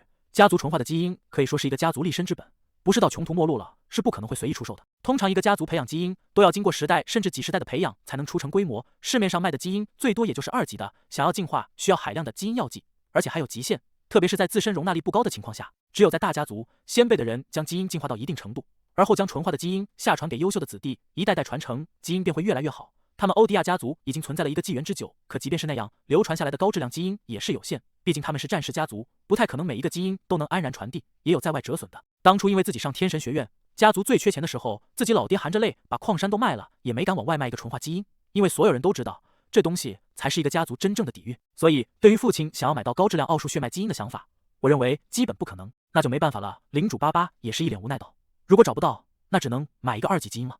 开什么玩笑？我顿时有些恼怒。虽然他没见过自己这个妹妹，没有多少感情，可毕竟血脉相连，怎么可能让他这样毁掉自己的前途？一旦基因确立，这一生差不多就定型了。2级基因，除非他有地星球那些变态玩家那样恐怖的容纳力，否则一般情况下，2级基因最多只能进化到5级生命体。这种等级生命体的平均工资，打工1万年，在联邦中心星系连个厕所都买不起，那还能怎么样？你老爹我为了让你上学，让家族背了那么多债，你觉得还可能为你妹妹申请到家族内部的纯化基因吗？父亲，您不打算把您的基因传给他吗？父亲斜眼瞥了我一眼，冷哼一声道：你是不是失忆了？不记得你老爹我的基因早在付你第4阶段学费的时候卖给你大伯1剂了？我闻言一呛，顿时才想起这回事。别说自己老爹，自己老妈那夜魔血统好像也是在付自己学费的时候给大伯家骗去了。这时候想想，当初大伯们是不是在故意坑他们家？在小时候，整个家族他们这一代就属他和大伯的儿子雷恩资质最好，两人一起竞争的就是家族祖爷爷那一份最好的雷霆战士基因。祖爷爷是16级生命体，半只脚都快踏入龙级生命体的门槛了。虽然最后功亏一篑，但留下来的基因可是家族各个后辈最为眼馋的存在。自己父亲当时是家族族长，自己资质又比雷恩高，原本那基因妥妥应该是自己的，岂难料父亲那耳根子软的，居然听信了大伯的说法，送自己去了天神学院。大伯当时在一领主手下做高级军官，承诺为自己要一封推荐信，还愿意出50亿的学费。老爹脑子一抽，感叹一声，真是亲兄弟，于是就将自己送去了那坑爹学院。我去做了天神，祖爷爷的雷霆战士基因自然也就归雷恩所有了。现在想想，那个看起来无比正派的大伯，还真是算计老辣，自己这个家族第一天才硬生生被算计成了一个王者500点的屌丝，而自己那大堂哥年纪轻轻，却已经升级到了12级生命体，贵为一颗5级生命星球的军区总司令，再加上老爹老妈的基因被迫转让给大伯一系，看这样子，自己一家以后怕是要沦为家族末流的存在了。叮，尊敬的贵宾们您好，列车5分钟后将抵达亚当星系，有到站的请提前做好下车准备。哦，到了。老爹伸了个懒腰站了起来，望着我道：怎么样，要不要去见见你那可爱的妹妹？这个我突然变得有些紧张起来，有些结巴道：要不还是算了吧，戴哥你这星球资质很不错呀，要是开发得当，进化成一个7级生命星球也不是不可能的，再加上那星球地下还有丰富的火蚁矿，评估价值可能不比一颗6级生命星球低啊。是吗？我望着那把玩着星球数据仪的小萝莉，有些愣愣的回应道：妹妹叫妮蔻欧迪亚，长得比想象中要年轻，看起来像一个才200岁左右的小孩子，和自己样貌很不一样，自己继承母亲夜魔的特征更多一些，而她更像父亲，蔚蓝色的皮肤，圆圆小巧的苹果脸，一双雷霆族特有的深蓝色双瞳加天雷底纹，看起来像2颗美丽的钻石星辰。不过小小年纪成了眼镜娘，有些不太好，而且眼镜圈那么厚，想来是一个爱读书的孩子吧。自己要不要送他一套10年高考100年模拟呢？哥，感觉你被坑了呀！就你这星球的质量，还有那么高品质的能源矿，在正规银行以4厘利息也能贷到100亿的。我就知道。不对啊，你为什么对贷款那么熟悉啊？我好奇道。翻老爹账单时，好奇去了解的啊。话说，你们2个怎么都在同一个女人身上栽跟头？那女的很漂亮吗？老爹一天到晚都教了些什么玩意？这被坑和对方漂不漂亮有什么关系呢？我准备挽回一下小妹的3观，于是沉声道：不要总着眼一些表面上的东西。老师是活了上万纪元的天神，深不可测，能从我们手上拿到钱，靠的是无与伦比的技巧和经验。尼寇，老爹可一声，你妹妹还小，别乱开车。我没有。哥，小尼寇似乎没听到他们话一般，拿起数据仪仔细观察了半天。你这星球开发价值虽然高，但本身因为位置的问题，如果不人工干预，按道理来说不太能诞生智慧生命的呀。你是怎么这么快培养出绿泰坦的？这个嘛，我愣了一下，一时不知该怎么回答。如果老师说是拐来的，好像显得有些猥琐。第一次见面可不能让小妹留下这种印象啊。小尼寇见哥哥不说，转头望了望在一旁叽叽喳喳的玩家，玩家们听不懂他们的语言，闲着无聊，于是便开始讨论 NPC 的长相起来。哇，这领主妹妹的模型好可爱啊！你们猜猜领主长什么模样？谁知道呢？一天戴着那么厚的头盔，也不怕悟出痱子。你说会不会和他老爹一样那么威武呢？我觉得可能是个憨憨。不是哦。突然的一个可爱的声音打断了玩家的讨论，几个玩家一愣，转头望去，看到小萝莉圆圆的脸凑过来，顿时一个个兴奋了起来。哇 ，NPC 搭话了，说的还是联邦语。剧情来了，剧情来了！谁来搭话？我来，我来！卢老爷奋力地跳了过来，故意端着腔调道：“尊敬的笨公主殿下，请问能有什么为您效劳的呢？我哥可是长得很好看的哦。”小尼寇反驳道。我愣愣地望着这小丫头，自己可没把语言库传给对方，她居然能和那些家伙正常交流。那个星球的语言系统算得上比较复杂的，尤其是华夏区的语言，和他们宇宙联邦的主语有些相像，都是一种难学难精的语言。当初智能可是花了大半个月的时间才将那语言解析，一般人即便是拿了解析过的语言库给他，也得消化好几天。能瞬间解析对方语言的，在我的认知里，就只有古精灵的聆听和奥数里的解语术能办到。古精灵血脉是仅次天神族的高端血脉，市场上根本就没有卖的。小妹这种情况应该是用的第二种方法吧？可是解语术不是4级奥数吗？这丫头都还没转化奥数血脉，就能使用4级奥数，这天赋不愧是和本领主同出一源的种啊！心中暗暗发誓，一定要给她弄一个好的奥数基因，万不能让她白白浪费自己的天赋。在我暗暗想着小丫头前途的时候，尼寇却因为一众玩家不幸的模样，气鼓鼓继续道：“我哥哥真的很好看的，他这个头盔就是当时在天神学院他老师亲自给他定制的，就是因为他太好看，怕影响别人学业。”众人顿时震惊。我去，我活这么大还是第一次听到有人能帅到能影响别人学业的，我今儿一定要见识一下。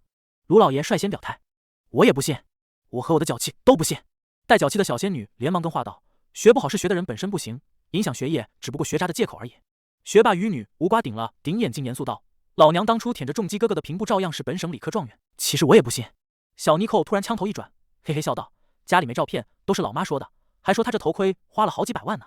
这破头盔老爹花了几百万。”我眼角一抽，突然觉得自家被败光和自己进哪个学校好像没什么必然关系。祖爷爷当初为什么会选老爹这败家的当族长呢？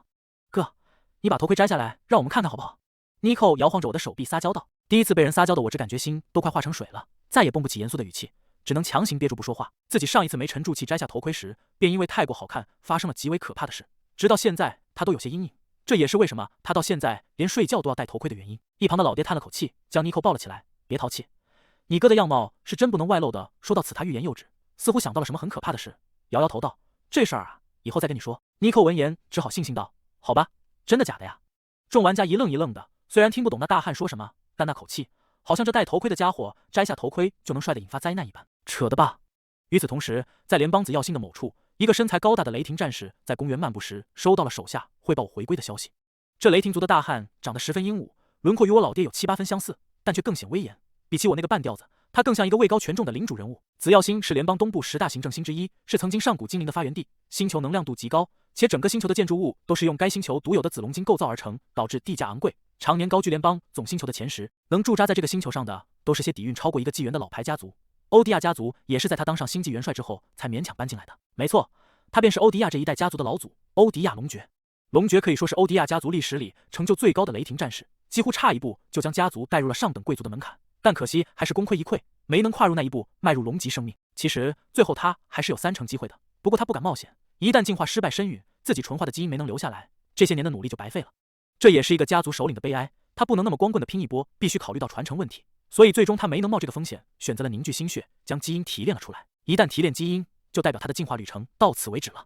到如今，他已经当了几万年的闲散老人，离自己寿终正寝恐怕都没几万年了。能关照这个家族的日子是越来越少了，但好在这一代后辈还算争气，出了一个资质不弱于自己的雷霆战士，其实还有一个资质更好的天神。但可惜，如果不彼此勾心斗角就好了。龙爵微微叹了口气，他作为一个活了那么多年的老怪物，而且还能做到高端领主手下的星际元帅这个位置，自己大儿子坑小儿子那些道道，他哪里会看不出来？不过他当时也有私心，主要是他心里也是期待家族里能出一个天神领主的，毕竟一旦成了，家族会瞬间拔高一个档次。也许大儿子也是看准这一点，才敢那么明目张胆的去坑自己弟弟的吧。到现在他算是如愿以偿了，老二一家被坑得惨兮兮的，是族长位置被坑没了，钱也被坑没了，连老两口的基因都被他坑到手了，对自己亲兄弟还真是往死里整呢。倘若不是自己还在，不知道他还会做出什么过分事。想到此，他越发无奈，但也没办法。如今老大的儿子雷恩是家族下一代顶梁柱，年纪轻轻已经进化到了12级，比之自己当年都还要优秀，让他不得不默认老大做的一些事情。这也怪他，他也没想过自己那么厚的家底居然经不住耗，他确实是低估了天神组学院坑钱的能力。在老二那个娃娃毕业后，家族最多也就能给他提供一个8级星球，而后继续风头的可能性极大。相反，老大儿子雷恩正处于飞速进化的黄金阶段，那个时候他只能选择将资源集中在稳妥的一点上，而默认了老二的娃娃自己去星际旅行。不过让他万万没想到的是，老两家的那个孩子居然没死在外面，还幸运的找到了一颗8级生命星球，而且星球上还有2级能源矿。这原本是意外之喜，他应该感到欣慰才是，但此时心中反而却莫名的升起一股忧虑。老大和老两家已经势同水火，如果一家独大倒也罢了，可没想到老两家那孩子居然也这么有出息，这或许反而不是什么好事呀。一个家族的衰亡，有时候往往不是来自外部，而是因为祸气萧墙呀。普罗西纳之星是联邦第7领主，黑军索伦手下的直辖星，贵为宇宙联邦3大自由市场之一，其吸金能力卓越，每年都要为索伦领主带来数千万亿的税收。该星球是皮尔特文明的发源地，早期只是一个荒凉的9级星球。索伦看中了皮尔特文明优越的创造性，大力投资，让如今皮尔特文明成了宇宙联邦数一数二的优秀血统。其独有的海克斯科技占据联邦几乎1/4的科技市场份额。在这里，你能买到最新和最纯正的海克斯产品，每年都有数不尽的领主来进行大量采购，导致这里的门槛越来越高。别傻站着，赶紧登记了出去，后面还排着队呢。说话的是一个标准的皮城女警，一身先进的海克斯科技装备，恐怕就要近1000万天神币，看得我一阵眼红。也就只有这个星球能给警卫配这么高端的装备了。按人头算，每人5亿保证金，这么贵？我一愣，我记得1万年前不才4000万的保证金吗？1万年前？女警白了他一眼，你怎么不拿上个纪元的价格来说事？交不出钱就麻溜滚蛋，不要浪费老娘时间。我默默地拿出自己的黑卡，反正保证金是要退的。他倒不担心，只不过是惊讶于这个价格标准而已。都说皮城的女警是和牧灵族的医生、花灵一脉的女教师是一个级别的配偶对象，事实证明说这话的人肯定是没亲自来过这个星球的穷屌丝，这态度比紫耀星的公务员还嚣张，敢娶回去不让你机械键盘跪到死。填过资料交了保证金后，我一行人通过传送阵传送到了城内。刚出传送口，便围上来一群号称向导的人，种族各异，都是卖相非常不错种类，有号称宇宙最美的花灵一族的，有最勾魂夺魄的魅族人员，还有瓦斯塔亚系里最受欢迎的灵狐类、青鸾类。这些人都是语言系学校毕业的，熟读联邦上千种主流语言，优秀的甚至还懂很多偏门语言。面对如此多的选择，我自然是选择了一个最便宜的。作为一个伟大的领主，自然不能被这些花里胡哨的东西所迷惑。他需要的只是一个向导，要长那么漂亮干嘛？我雇的是一个瓦斯塔亚分支的熊猫人，熊猫人都是好吃懒做的典型。平均智商并不低的他们，却很少能进入高等学院，大多都是凭借比较朴实憨厚的外形接一些旅游单。即便在旅游行业，比起那些漂亮的种族，他们也少了很多灰色收入，但他们不在乎，赚一天钱过一天的他们，是宇宙中最潇洒的种族。当然，雇熊猫人的好处还是有的。熊猫人不和任何地方奸商合作，做拉客的业务，一直保持朴实的口碑，让他们在向导市场还算有一席之地。一般懂得合理用钱的领主都会雇佣熊猫人。我心中如此安慰自己道：哇，哥，你看你看，好多新换代的机甲，有好多都还没上市呢。小妮蔻蓝色的圆脸兴奋的通红，一双原本就很明亮的蓝色瞳孔更加闪耀了。那些玩家也是一脸新奇的看着周围，那些形形色色的种族，还有那些从来没见过的商品，让他们意识到这个游戏的世界观恐怕远超他们的想象，这让他们对游戏后续内容更加期待了。卢老爷更是截图都截花了眼，待到了机甲市场的时候，他连截图都一时间都忘记了。男人最爱什么？古人爱马，现代人爱车，而在科幻题材，机甲则是一个永远不会过时的话题。变形金刚、环太平洋那么烂，为什么能拍到128部？还不就是因为在上面能看到真人版机甲？而比起现在他们所看到的相比，那些虚拟电影的模型简直弱爆了。那耀眼的金属质感、狰狞的外形、爆表的科技感，卢老爷差点忍不住扑了上去。喂，你干嘛？我一把揪住那个上头的毛球，这毒刺系列的机甲用的可是瓦雷钢，你个1级的精灵球也敢凑上去？光那锋芒都能戳爆你，你信不？有那么夸张吗？锋芒都来，甘迪一脸不信。老大，我觉得我好像……卢老爷突然有些虚弱道，漏了，是吗？我好奇的捏了捏，随即便看到卢老爷肉眼可见的从一个毛球萎缩成一个葡萄干一样的东西。我去，这不隔着好几米的吗？我顿时一愣，随即用手指戳了戳。喂，你没事吧？卢老爷，我感觉好冷，好多星星，我看到老祖了，我还看到皇族夺冠了，哈哈哈哈！鸡杂都去死吧！他在说什么？我好奇道。一些远古恩怨不值一提。甘地摆了摆手，随即指了指自己胸口。老大，这机甲怎么回事啊？为什么隔着几米远都能割伤人呢？众人看去，只见甘地胸口不知什么时候多出几条深可见骨的伤痕，看起来有些骇人。我说，好的钢都有钢锋，你们都是1级生命体，所以很容易被这种钢锋伤到。不过这种隔了几米远都能伤人的机甲，我还没怎么见过。这是毒刺最新出的龙钢型号。妮蔻兴奋道，听说是用来和狼牙黑金版做市场竞争的。我一愣，随即好笑地望着小妮蔻，你那么了解机甲以后，难不成是想当操控使啊？小尼寇闻言有些不好意思地绕着手指，低喃道：“操控使学费太贵了，而且奥数操控使对血统要求很高。”没事，我见小丫头这副模样，心中一疼，蹲下身刮了一下丫头的鼻头道：“安心读书，哥会给你找到好的基因的，也会给你买一套最棒的奥数机甲。”真的吗？小丫头眼睛一亮，随即兴奋地对着头盔拨了一下，只把我高兴得差点手舞足蹈起来。老大，我们以后能不能拥有机甲啊？小仙女望着一尊尊机甲，双眼学着妮蔻亮晶晶道。被一个浑身肌肉的绿泰坦这么盯着，刚才被萌到酥了的心情一下没有了。我白了对方一眼道：“当然没有了，你们绿泰坦后面只能走战士路线，操控使是精神系职业。虽然不同机甲针对不同种族有相应特性，可想要操控数据量那么庞大的家伙，必须是专攻精神类的职业。你们当中也就他有机会成为操控使吧。”我说着指了指鱼女无瓜。什么？所有的玩家皆都一惊，鱼女无瓜傻傻笑着，一副被幸福砸到脑袋的表情。剩下几个泰坦则是一脸羡慕嫉妒恨，连我手中那半死不活的卢老爷也忍不住跳了下来。我说怎么会有开发者这么苦逼的职业？原来后期还有这种福利，这游戏策划也太坑爹了吧！之前一点消息不漏的，我无语，不明白这些地球人的脑回路，为什么他们会认为一个坐办公室的职业会比搬砖的苦逼呢？明明给了你们机会，自由选择了好吗？你们爱搬砖怪我了？西月啊，一直没开口的老爹突然说话了，怎么了？你有没有感觉你那手下大了一圈啊？我一愣，随即仔细看了看，发现好像真是哎，无论是甘地还是身为木精灵的卢老爷，都好像肥了一圈。不是吧？我顿时恼怒地按响了摊主的铃音。尊敬的客人，请问有什么事吗？一个憨憨熊猫人气喘吁吁地小跑过来，我好奇地望了望对方。一般很少有人会请熊猫人看摊子的，大多情况下在这里摆摊的，请的要么是精明的黄金地精，要么是能挑动人情绪魅魔。请个憨憨的熊猫人如何愉快地坑客户呢？但即便对方一副憨憨的样子，我依旧恼火道：“你们展品怎么回事？还涂了毒的？”熊猫人闻言不好意思地扣了扣他那肥大的脑袋道：“不好意思啊，客官，这是最新型号的龙钢毒牙。那混合祖胺顶级炼金师炼制的毒药也是卖点之一，我们也设立了防护网的，只是没想到会有人带一级生命体来逛普罗西纳之星的。您真是个有钱的大佬。”我闻言微微眯眼，他相信对方最后一句话是发自真心的，毕竟熊猫人从不说谎。于是火气消了大半，最后摆了摆手道：“快拿解药来。”好的。熊猫人连忙小跑着又回到屋内，过了差不多1刻钟，又才一副快死了的样子爬出来，不好意思的笑道：“只有1份解药了，不好意思啊，客官。可我有2个手下中毒了，我们会给予补偿的。”熊猫人依旧不好意思的搓着自己的肥手掌道：“赔钱？”我眼睛一亮，随即转身看了看中毒2人，打量着谁死了能赔得多一点。他们在商量什么？虽然听不懂我和那熊猫人说话，但大难临头，2人依旧敏锐地察觉到了领主那不怀好意的眼神。突然的智能提示了：发布临时任务，狭路相逢勇者胜。任务内容：2人都中毒了，但解药只有1瓶，怎么办？是时候来一场男人真正的决斗了。想要活下去，跟随领主继续游历这繁华的星空，就展现自己的勇武吧。胜者奖励积分500点。我去，500点！甘地顿时兴奋了，自己没日没夜挖矿1个月都没有500点，这随便来个任务居然就有这么多，果然马无夜草不肥啊！想到此，他狞笑地望着卢老爷，卢老爷被对方盯得头皮发麻，连忙叫道：“这不公平！老子一个精灵球怎么可能打得过这禽兽啊？”甘地哪里会让他挣扎？不待智能继续发话，立马猛虎扑食一般的冲了上去。呆，黄杂小儿莫要多言，像个男人一样一决胜负吧。之后我一伙人在市场逛了整整1天，琳琅满目的商品看得我是这个也想买，那个也想买，可每一看价格就能给他你是个屌丝，你买不起的一种最为现实警醒感，让他不至于沉沦进去。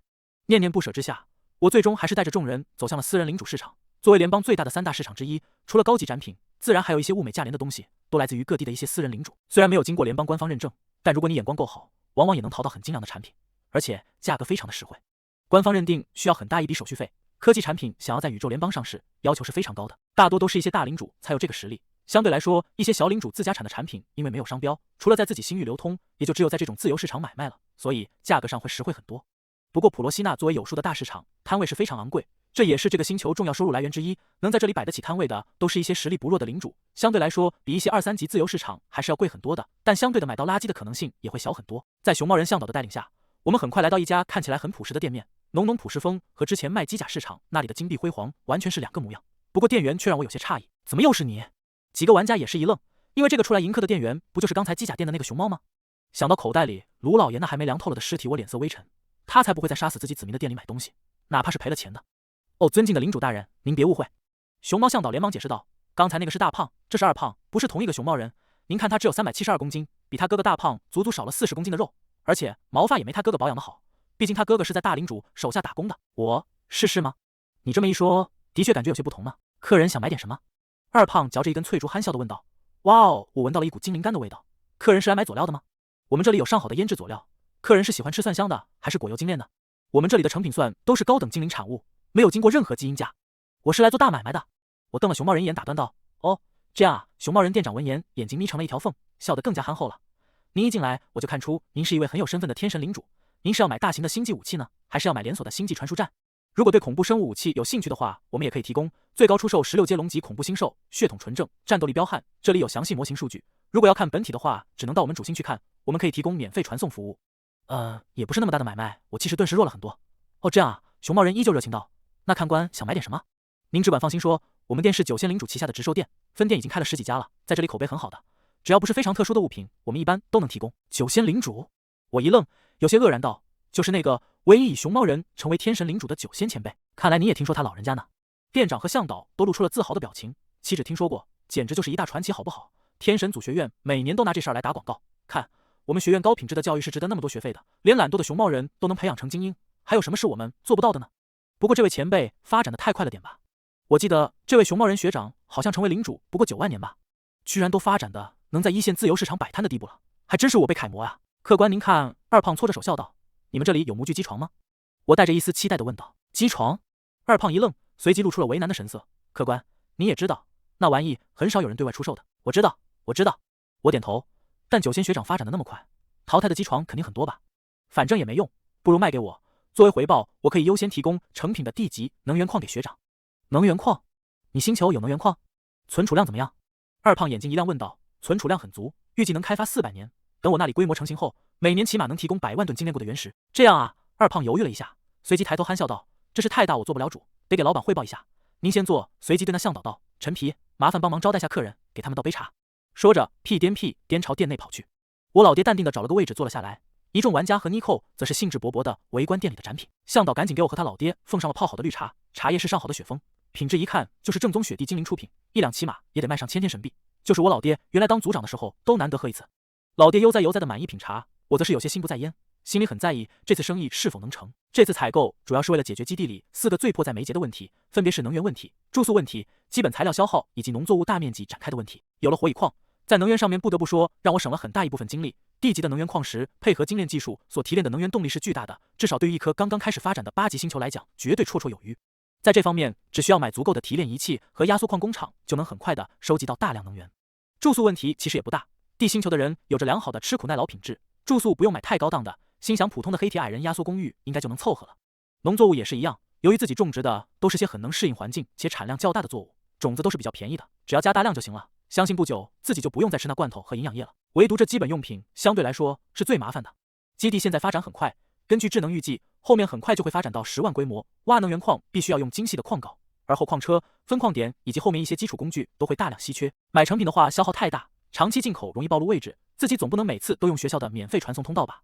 脸还要不要啊？我最好的打算就是雇几个经验丰富的铁匠、机械师，再进购一批模具机床回去。优秀的铁匠和机械师不难雇佣，相反机床这东西比较难搞，大多数私人领主都喜欢卖成品，很少会卖机床的。就算要卖，也是卖一些淘汰品。想要淘到质量不错的机床得费点功夫，就算买到了，售后问题以及机床增量的问题也很难解决。最好的办法就是和一个高级领主合作，拿到他们淘汰的技术，这既能节约成本，又能大大提高基地成长效率，让他们少走很多弯路。这个道理其实谁都懂，但很少有新领主能得到这样的合作条件的。所谓同行是冤家，不刻意打压你，就已经是念在校友的面子上了。大家都是竞争者，宇宙再大，也没人愿意看到抢食儿的变得越来越多，哪怕对方是个憨厚的熊猫人也是如此。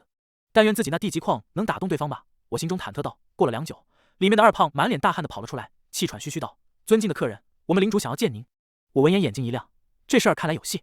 谈合作的地方是在普罗西纳之星特设的 VIP 接待室。我孤身而来，有些好奇地打量着周围。这 VIP 是并没有想象中那么奢华，水准很一般。但他知道，在这种寸土万金的地方，能称得上 VIP 的，想来租金都应该很昂贵，至少也证明了人家洽谈的诚意。请问九仙领主订的商务会谈房间是哪一间？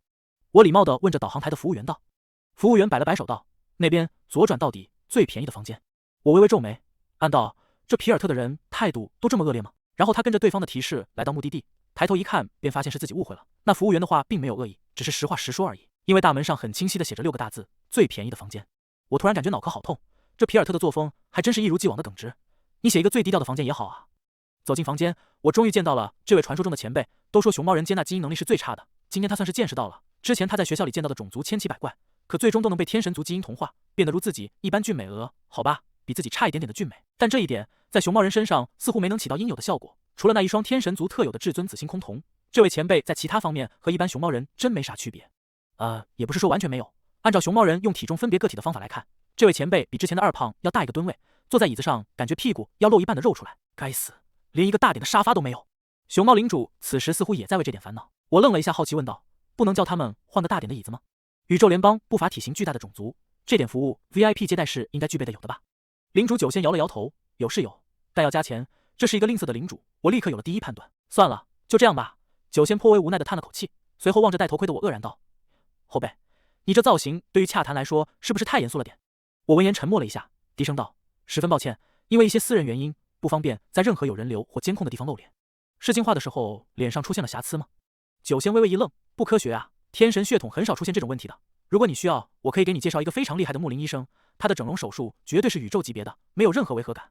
你看，我这身就是他整的，是不是除了眼睛，你都看不出我是天神族？难怪。”我摇头道：“谢谢前辈好意，但我这张脸已经完美的整无可整。”九仙，还是说正事吧。前辈，我找了个位置坐下后，开门见山道：“前辈既然约我来了，想来应该是考虑过我的方案了吧？”“我看过2胖送来的样品，品质不错，在地级矿里也算中上的了。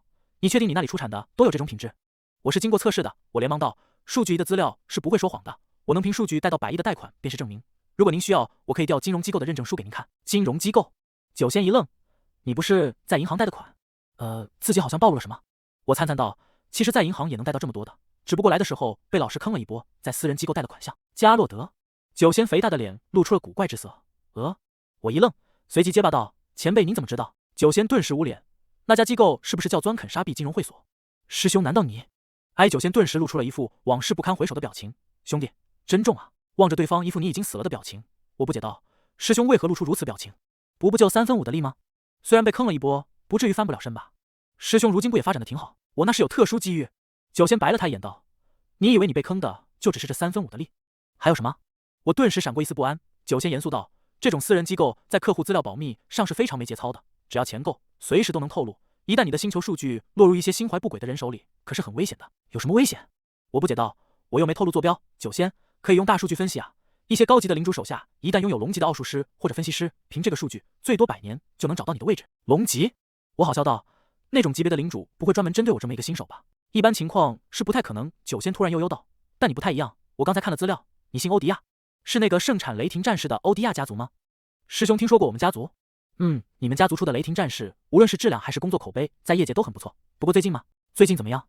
我心中一沉，他已经万年没有回家，自然不知道家族现在的具体情况。“你们这一代小辈为首的是一个叫雷恩的家伙，对吧？”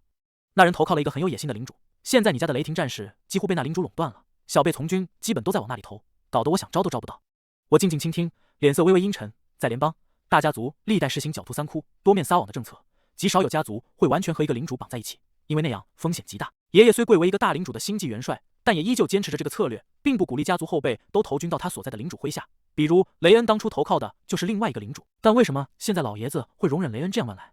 那个叫雷恩的家伙，我见过几面。九仙悠悠地拿起一杯绿茶道：“依我看，他并不像是一个能容忍家族里冒出个天神的人。”我心中咯噔一下，嘴上却道：“师兄多虑了。欧迪亚家族能传承这么久，铁律便是不得手足相残。老爷子虽然提炼了基因，但他是半只脚踏入龙级的生命体，起码还有数万年的寿命。我不认为雷恩敢在老爷子眼皮底下做什么。”“数万年？”九仙呵呵一笑，对一些低级生命体来说很遥远，但对我们这种人物来说，不过弹指一瞬。你现在依仗你家老头庇护，那他走了之后呢？老爷子走之后，我一双紫瞳星光闪烁，悠悠道：“那时就是雷恩该担心我是不是会找他麻烦的时候了。”“哦。”九仙一愣，他对那个叫雷恩的小子印象可是很深的，小年纪就已经跨入12级的门槛，将来进化龙级几乎板上钉钉，甚至还有可能朝着星级的方向奔一奔，到时候起码也是那大领主手下的星际元帅，根本不可能是一般小领主得罪得起的。所谓创业艰难，天神领主寿数虽然悠长，可成长却是很慢的，别说几万年，就是几百万年，如果没有足够的子民信仰，最多也就在10级生命徘徊。但听这家伙的口气，几万年后他似乎完全有能力超越雷恩，这小子凭的什么？如果不是无脑夸口的话，就证明这小子应该还有一些其他底牌。想到此，九仙瞳孔中闪过一丝有益于熊猫人的精明光芒，随即露出标准的憨笑道：“既然如此，我们便来谈谈合作的问题吧。”合作很快就定了下来，九仙领主给自己提供一定技术支持和一些淘汰的设备，甚至转让优质的技术人员。而相对的，我必须每年要向九仙领主提供40万吨的火蚁矿原石，以市场价7折的优惠卖给九仙。设备和住宿解决了，剩下的就是原材料和人才引进了。现在基地里主要就3个种族，我暂时还没打算开始培养其他种族系列，所以先打算针对这3个种族招聘一些优秀的导师，收获比想象中要好。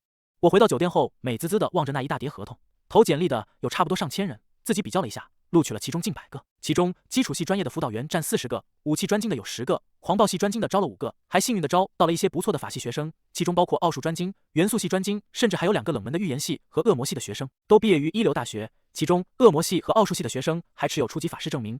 我很大方的提供了1万5的初始工资，其他职业他也提供了符合自己价目表上价格的初始薪水。此时的我有种天下英豪进入囊中的感觉，可仔细算下来，发现自己1个月光工资都要开出几10万，顿时又觉得无比心疼。他决定回去之后就让他们加班，一定要让他们对得起这个工资。